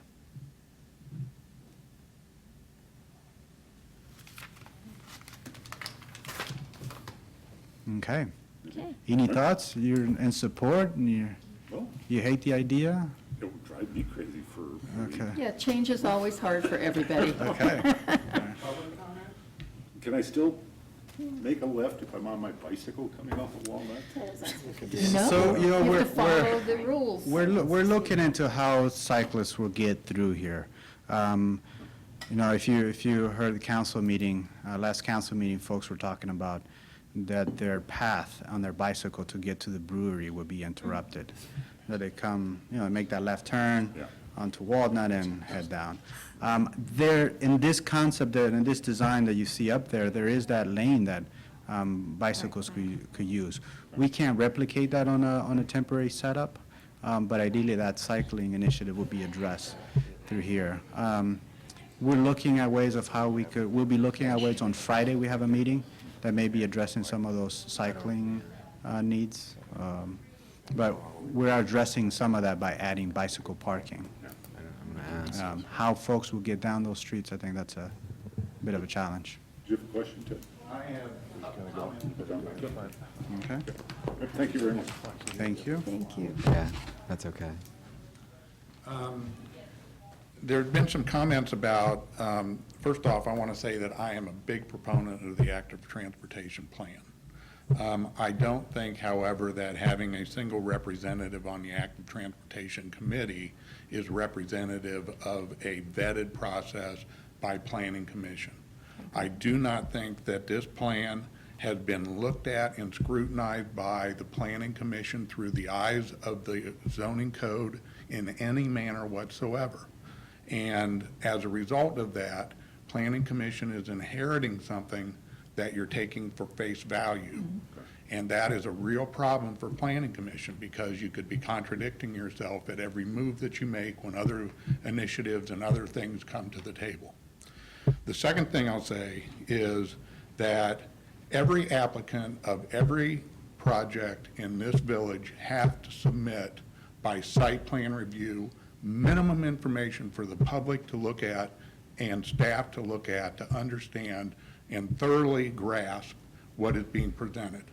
To come up and make statements about, we're going to look at Short Street, not having a plan, to not look at how all of these things work in continuity together in a plan, to not show how these parking arrangements are going to work in a plan, is just not, to me, it's just not right. So I beg Planning Commission to take the Active Transportation Committee plan and vet it, look at it as a whole, and then if recommendations come on, that's great. But still, due diligence needs to be done. It can't just be, we're looking at this, we're going to do this, we're going to put it on the public as an experiment for 30 days, and then we're going to see what happens. I just don't think planning works like that. So, Thank you. If I may, on the, when I came into office, there's this completed plan. And I take it on value that it has been vetted, because my understanding that several groups invested significant time and effort into developing this active transportation plan. There aren't work plans to detail an action plan on how we will execute these. And so we're taking the recommendations and what's in the plan and looking to make it operational and try it out. This is not a permanent solution.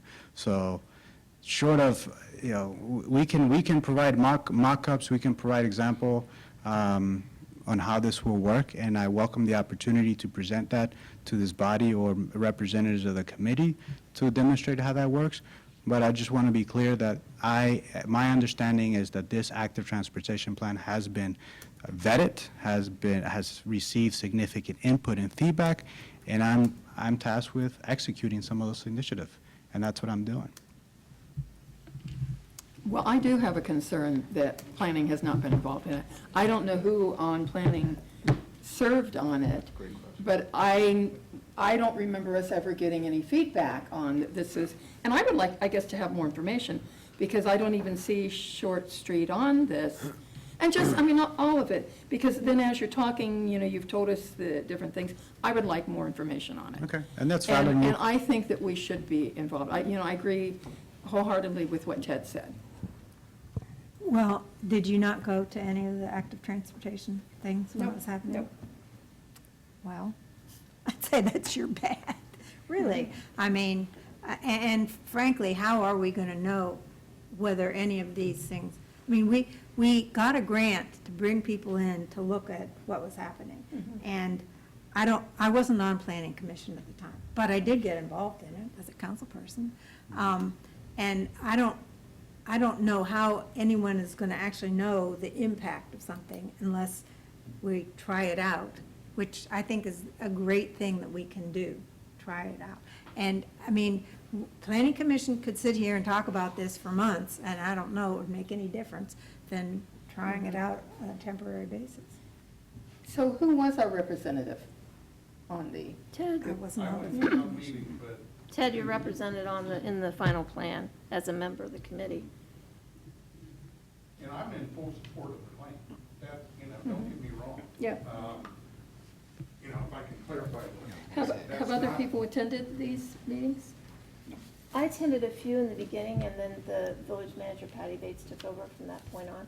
Yeah. I can say that without a doubt, the public looks to planning commission for issues that involve planning issues. They don't look at council. They don't look at some ad hoc committee that is, quote, active transportation committee and think that it's necessarily sanctioned by the public because it hasn't gone through due diligence process. That's what I'm saying. And I think that that has been a problem in some things that have happened over the course of years because that due diligence hasn't been followed and planning commission's role has diminished as a result of some of those actions. And I think that planning commission's role is crucially important in how all of this stuff goes down. Like I said, I'm all for it, but the first thing that Mary Ann said is safety, pedestrians and bicyclists. I look at that intersection and I say, well, did anybody talk about a four-way stop? Get rid of the stop signs or the stoplight, do a four-way stop, do curb cut, bump outs, really make that intersection a slow process to get into the village. But again, I've been kind of waiting for planning commission process to look at the plan and see it through the eyes of the zoning code and the planning issues. So.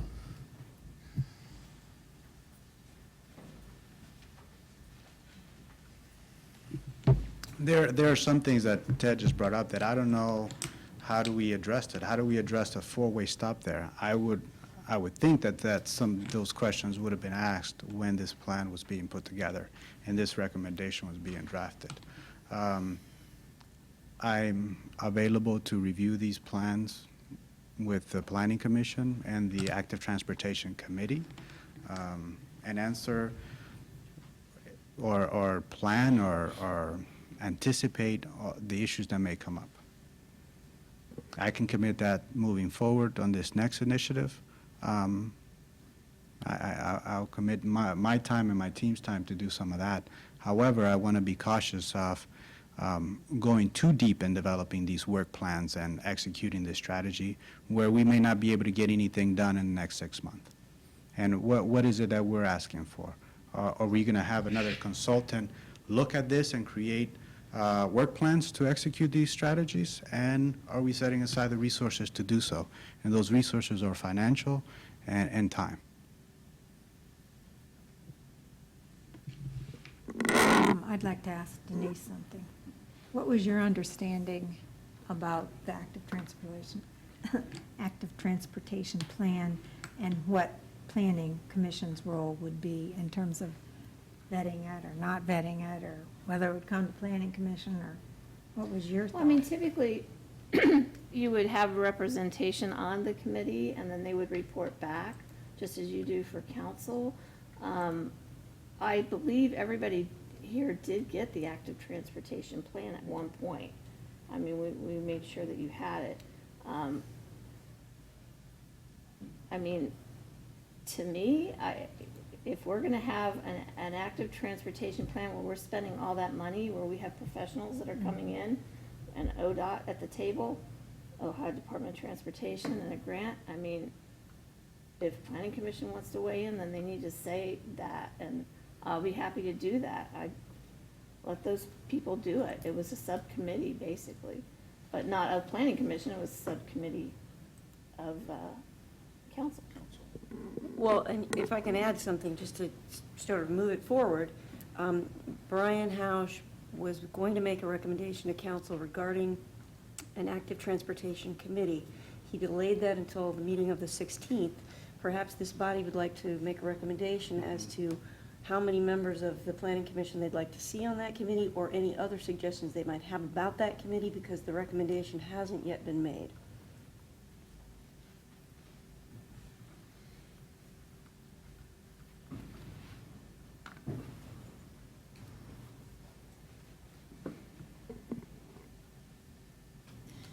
Well, right now, we've lost then Ted on it. Yeah. So we need to replace Ted, correct? Well, there is no committee yet. The recommendation hasn't been made yet. So what I'm saying is, The you Active have an Transportation opportunity. Plan Committee that Ted was on, it's gone. I mean, Okay. they did their job, they're done. I think this is a new initiative, right? Correct. Correct. For having an Active Transportation Committee, that's a subcommittee. This is an implementation committee, basically. This plan has been approved by council. So the Active Transportation Committee that would move forward then is the body which looks at exactly the things you're now contemplating. Well, how do we put this in motion, and what rises to the top, and how is it implemented? That's what we're talking about, moving forward. And we couldn't have more than two, right? Correct. We would only be able to have two representatives from Planning Commission. It would probably be good to have two. I think so too.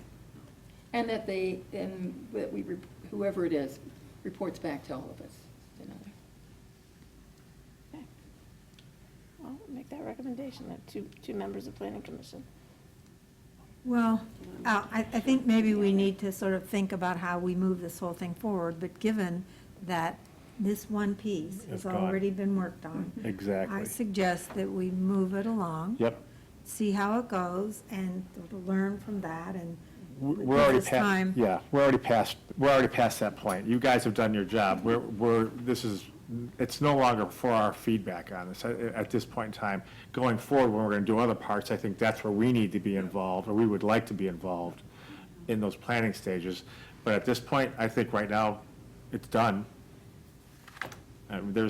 We've been notified, and it's, we're And, not part of and it. that's what I had talked with Josue about. I mean, that, Planning Commission historically has been left out of this often, and that they should be at the table, and he totally is sensitive to that.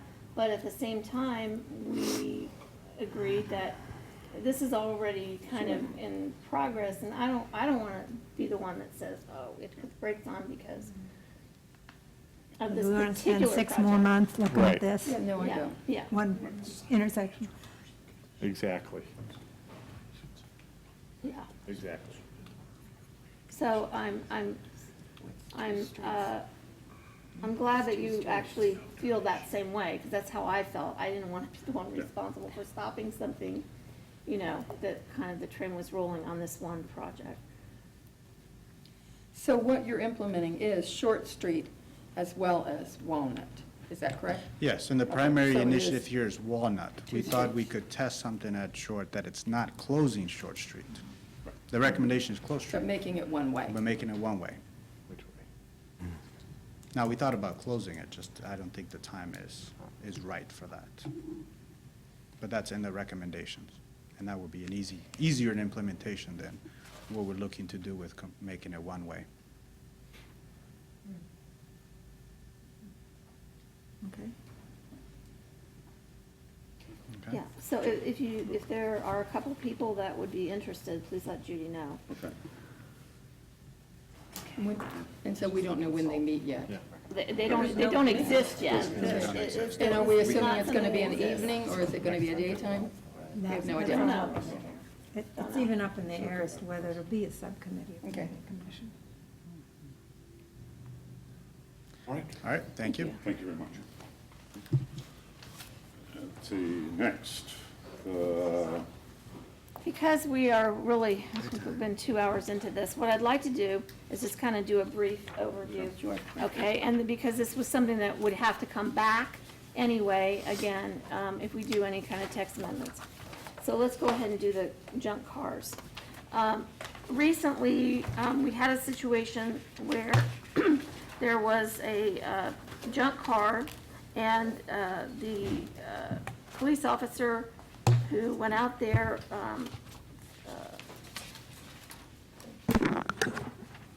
said that they they followed the one section of the code that you're allowed to have one junk car on private property that's not in an unenclosed, that is in an unenclosed area. It's not in a garage. Does that make sense? Okay, but so when they came up and were asking me about it, I did a little bit more research on it, and then, and that section actually came out of, their, general offenses code. But then in the, zoning code, it clearly states you can't have any junk car unless outside of a enclosed garage for more than 48 hours on a property. So there was this big conflict in the code, and so, solicitor says we need to change it. So what I did do is I went back and I looked at past minutes of meetings from 1997 when they made this change. And at that time, the recommendation was to allow for one junk car on a property, only one. So, But without the 48 hours. What's the, Without- for 48 hours, right? limit. I mean, why do we have junk cars? Why are we allowing junk cars, out of curiosity? Well, someone might have a car, they can't fix it right now. Sometime they'll use parts from it, or maybe they'll get it fixed. It's, comes into affordability. Or maybe it's some kind of special kind of old So the car why that they would, want to. so when I asked, that's a good answer, the why would it be, so what's the title? And I'm just asking just because I'm curious. So that's 1 year, 2 year, I mean, why would we allow it, if we want to be affordability, a junk car for a year, 2 years, 3 years is not, and I've seen them when I walk around, and I don't understand why the car's still sitting here. Why? What's the why? yeah, and so, that's why in the general offenses code, there is no specification. They're just allowed to have that one. And in the zoning code, it's different. So, I mean, So both allow one. no. No. The zoning code does only allow it for 48 hours. Right, but one for 48 hours. Yeah, and then it has to be removed. Right. Yeah. I mean, they both allow one. Yes, The and zoning then code one's is for only 48 one hours, 48 one's hours. for ever, if you want it to be.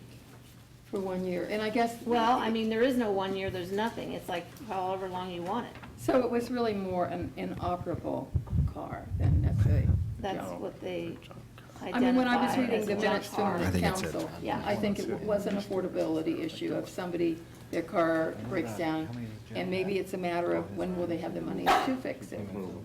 But I do hear what Dino's saying about, just letting something sit there and just kind of like become part of the earth over I mean, I time. could give you 3 Yeah. examples. I could give you 3 It's kind of a examples little that they're bit- not, it's not an affordability issue. These are just abandoned cars. That's what they are. They're just, Right. Right. they're close by in proximity. Go, I don't get it. I mean, if I they don't were a get it. collector car, they wouldn't have them outside No. in the elements. So, I mean, maybe it's something where, the recommendation would be that in that case, a longer set time period, 6 months or a year or something like that. Who are we going to ask to enforce that? Yeah, who keeps track of it? Well, the police department gets calls, and that's what happens then the officer will cite someone. But if you have conflicts in the code, we have to clean that up. Yep. So are you asking us to work on that now, or are we just raising the issue? We need to clear up the conflict. Well, but Denise, I heard you say this was going to come back to planning anyway. Yes, So it is. you're raising this issue now for contemplation individually, not Thank as a you. body.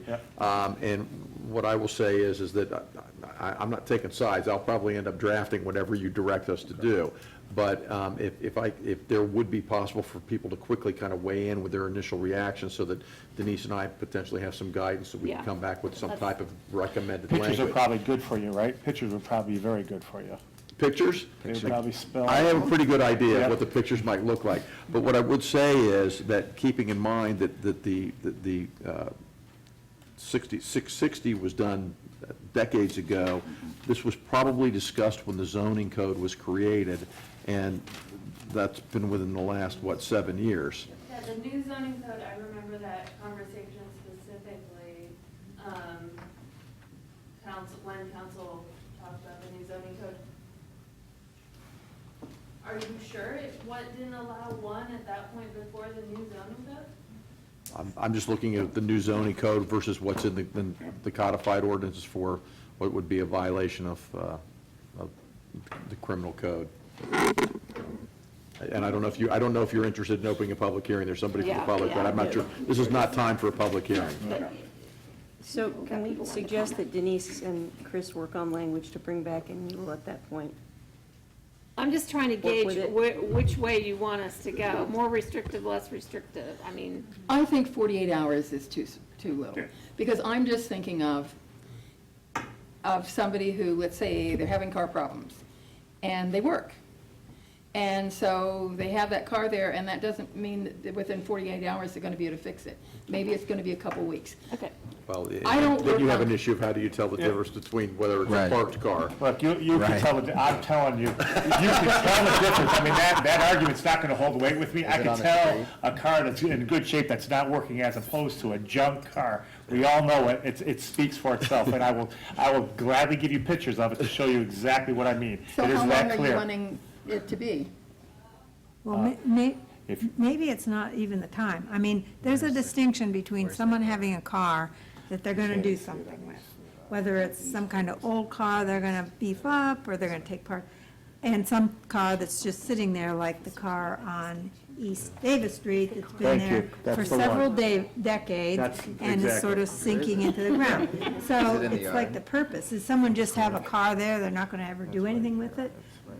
If there was some way to determine that. Determine whether it's I don't have operable or that. All right, so the bottom line is that what I'm hearing is Denise will come back with some recommendations. We'll take a look at some codes, other places that have dealt with this. This is not no reason to reinvent the wheel. Right. And we'll come back with something. Common sense dictates. Okay, all right, so moving on.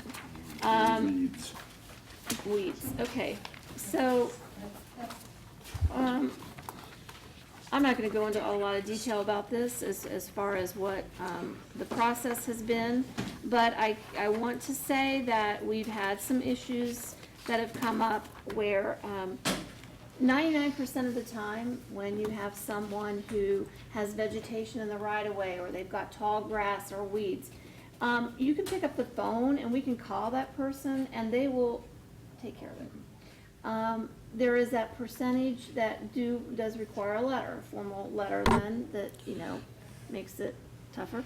And then there's, a very, very small percentage that, doesn't do anything. So we have had a situation that came up where it really became difficult to even be able to get a lawn care company to take care of it. We are required to get 3 bids, and then, because it's not something the village staff can do. And so, actually even getting a lawn care company to contact you to begin with is difficult. And then on top of that, in this particular situation, getting a lawn care company to agreeing to do anything became impossible.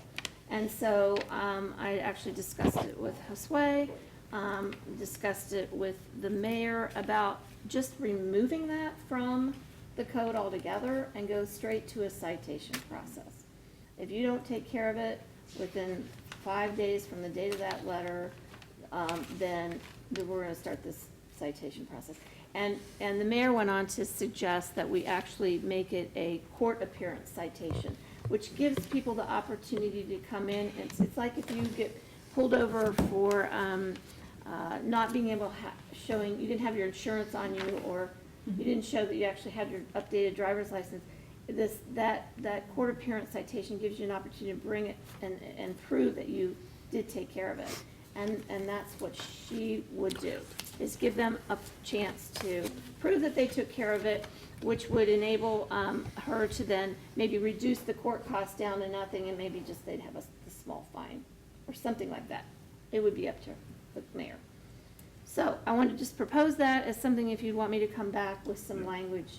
What would happen if the person didn't come to court?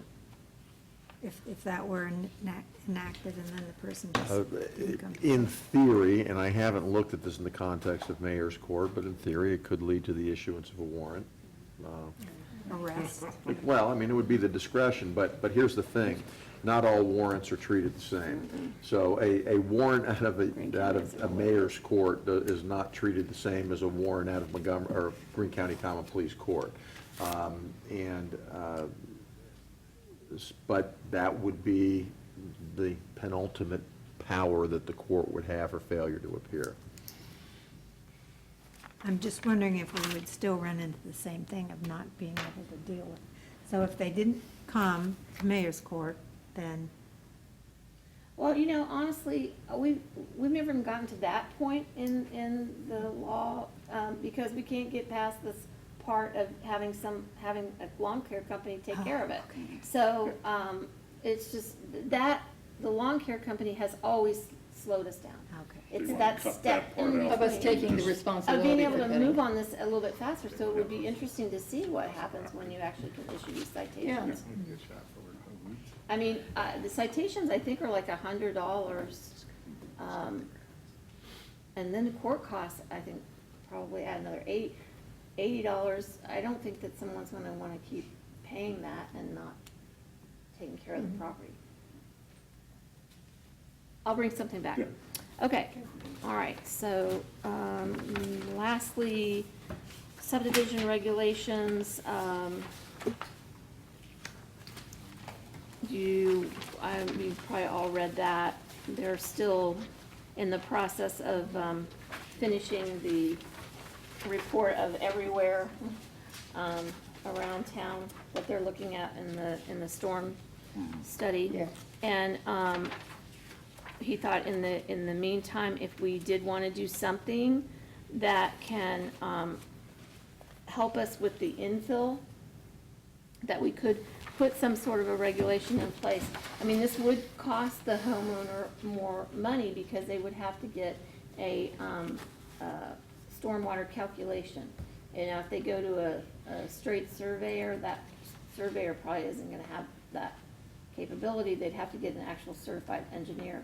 I mean, there are companies where they might be able to go and get both services to reduce that cost.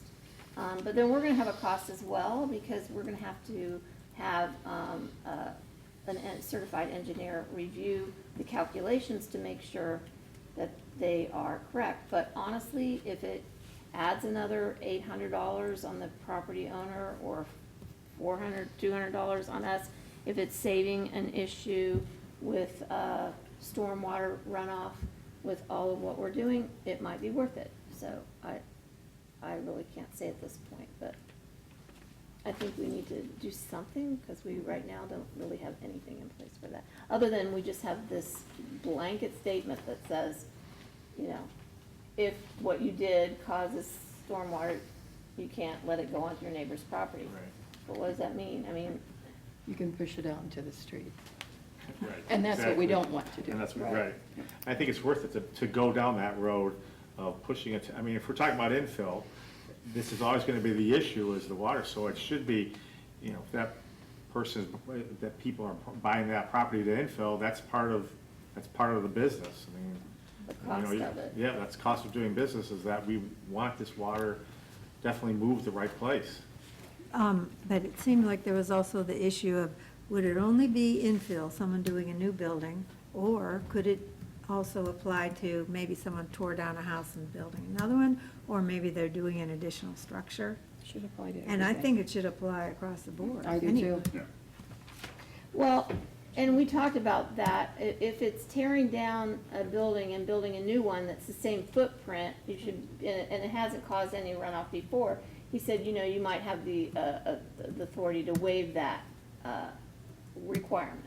But if it is expanding that footprint, then yes, you would need to do that. that it wouldn't have been tested before. We didn't Exactly. require people Right. to It wasn't see tested. them. I would- See, and that's the thing, when we do subdivisions, we do require all that for a subdivision. And so like right now, what's left in Birch 3, we know that that has been taken care of for Birch 3. But what we're doing now is we are changing what was an original plat, and we are adding and pushing in more that wasn't in that original. I agree with Mary Ann that it would be. I mean, Ted's always talked about that as far as any kind of structure that we're putting on is gonna percolate differently, no matter what the structure. Whether it's an add-on, an auxiliary unit, or it's a new build, infill, it's all going to push water in a different direction. And right, Mary Ann, you're exactly right. There's never been anything that's been done. If an older house has been there for 70, 80, 90 years, we don't know where the water is, where it's pushing, so Well, the I study mean, you needs can to do be it done. across the board, yeah, for anything. I mean, I think it'd be equitable It anyways. will slow down people's ability to, build as quickly, but right now, you can submit a pencil drawing of a one-family or a two-family or an accessory structure, and they show the setbacks, they show that the height, that's it. Yeah, right. That's all they have to do. Yeah. No. It should be equitable across the board. I mean, Johnny Burns is gonna be the one that's gonna say, we're beating up the system. Yeah. We need to do something to stop beating up the system. So you want me to come back with something then for that? Okay, so now I don't know if, I'm gonna be able to bring absolutely everything back at this next one, Yeah. but we'll have to talk about that because now we have a continual use, conditional use. I have another conditional use hearing for a transient guest lodging. And we also are gonna have the fire station conditional use hearing. They're 2 years, I know they're breaking ground here, but they still gotta come back and show their plan. They're saying that the footprint itself hasn't changed, but the design has changed. Not, at least 90-some% of it hasn't changed as far as that, so we gotta go back and do that. Real quick.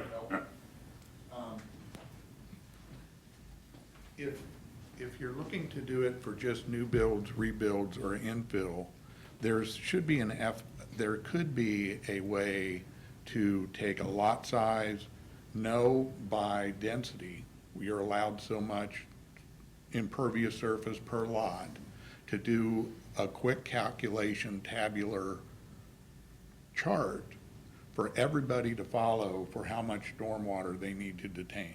So now you're taking that same problem from just infill and giving existing residents who might want to do rain gardens or rain barrels or cisterns some way to follow that. Yeah. And so now you can add that to doing remodels and doing a whole lot of other things and really stretch this and not have to get an engineer involved and a surveyor involved to do all of this stuff, which is a burden on cost for everybody.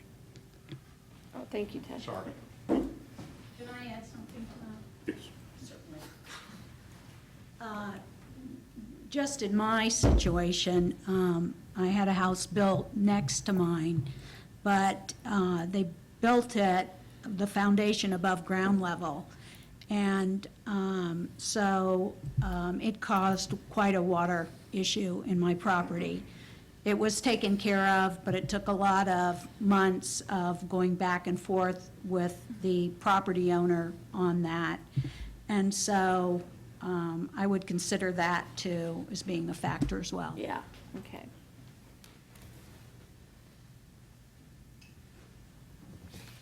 Okay, all right, that's it for me. Agenda plans? Yeah, agenda planning. Yeah, agenda planning, we have the work session. And what time is the work session? 2 to 4. 2 to 4. That's the home ink one. Correct. And what about the October 15th? That is, okay, you want to explain that one, Judy, why we're doing October 15th instead of October 8th? We're doing October 15th because otherwise we've got council meeting on Monday and planning commission on Tuesday. And so, and what time is it going to be? So we're pushing it to the third Tuesday instead of the second Tuesday. So it's not just going to in be the October. 15th? It is going to be October Okay. 15th. And is it going to be 2 to No, that's No, regular it's a regular meeting. meeting. Oh, a this is a regular regular meeting. Yes. Okay. I'm sorry. It's just weird that happens Okay. like once or Twice twice a a year. year, twice a year. Okay.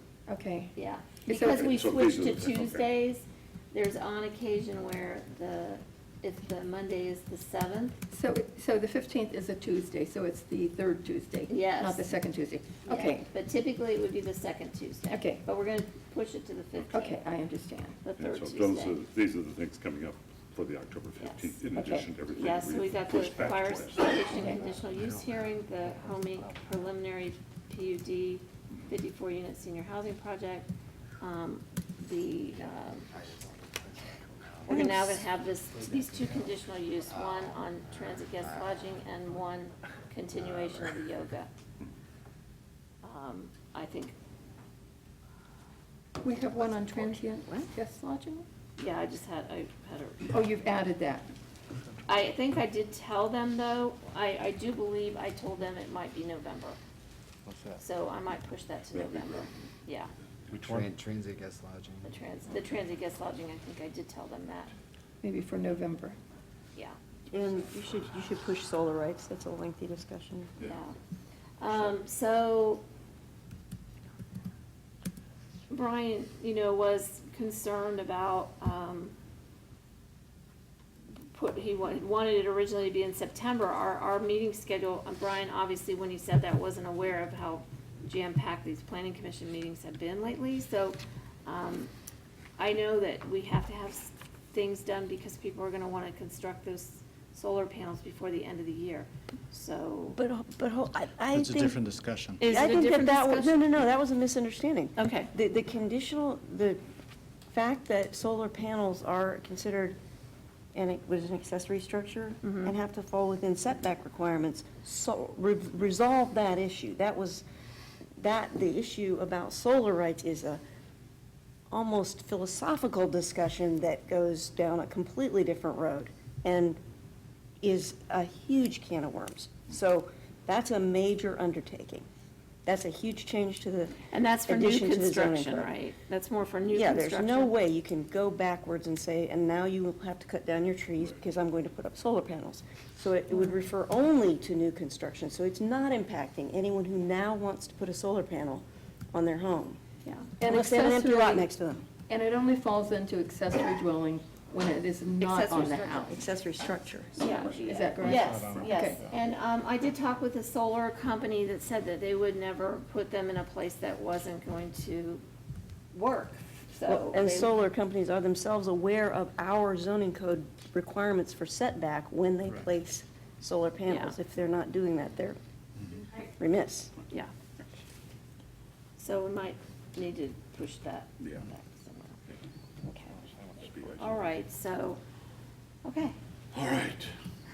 I have no idea what's on the next agenda, but I am sure we'll figure it out and we'll send something out. Get something in my mailbox. Senior housing, fire station, and continuing yoga.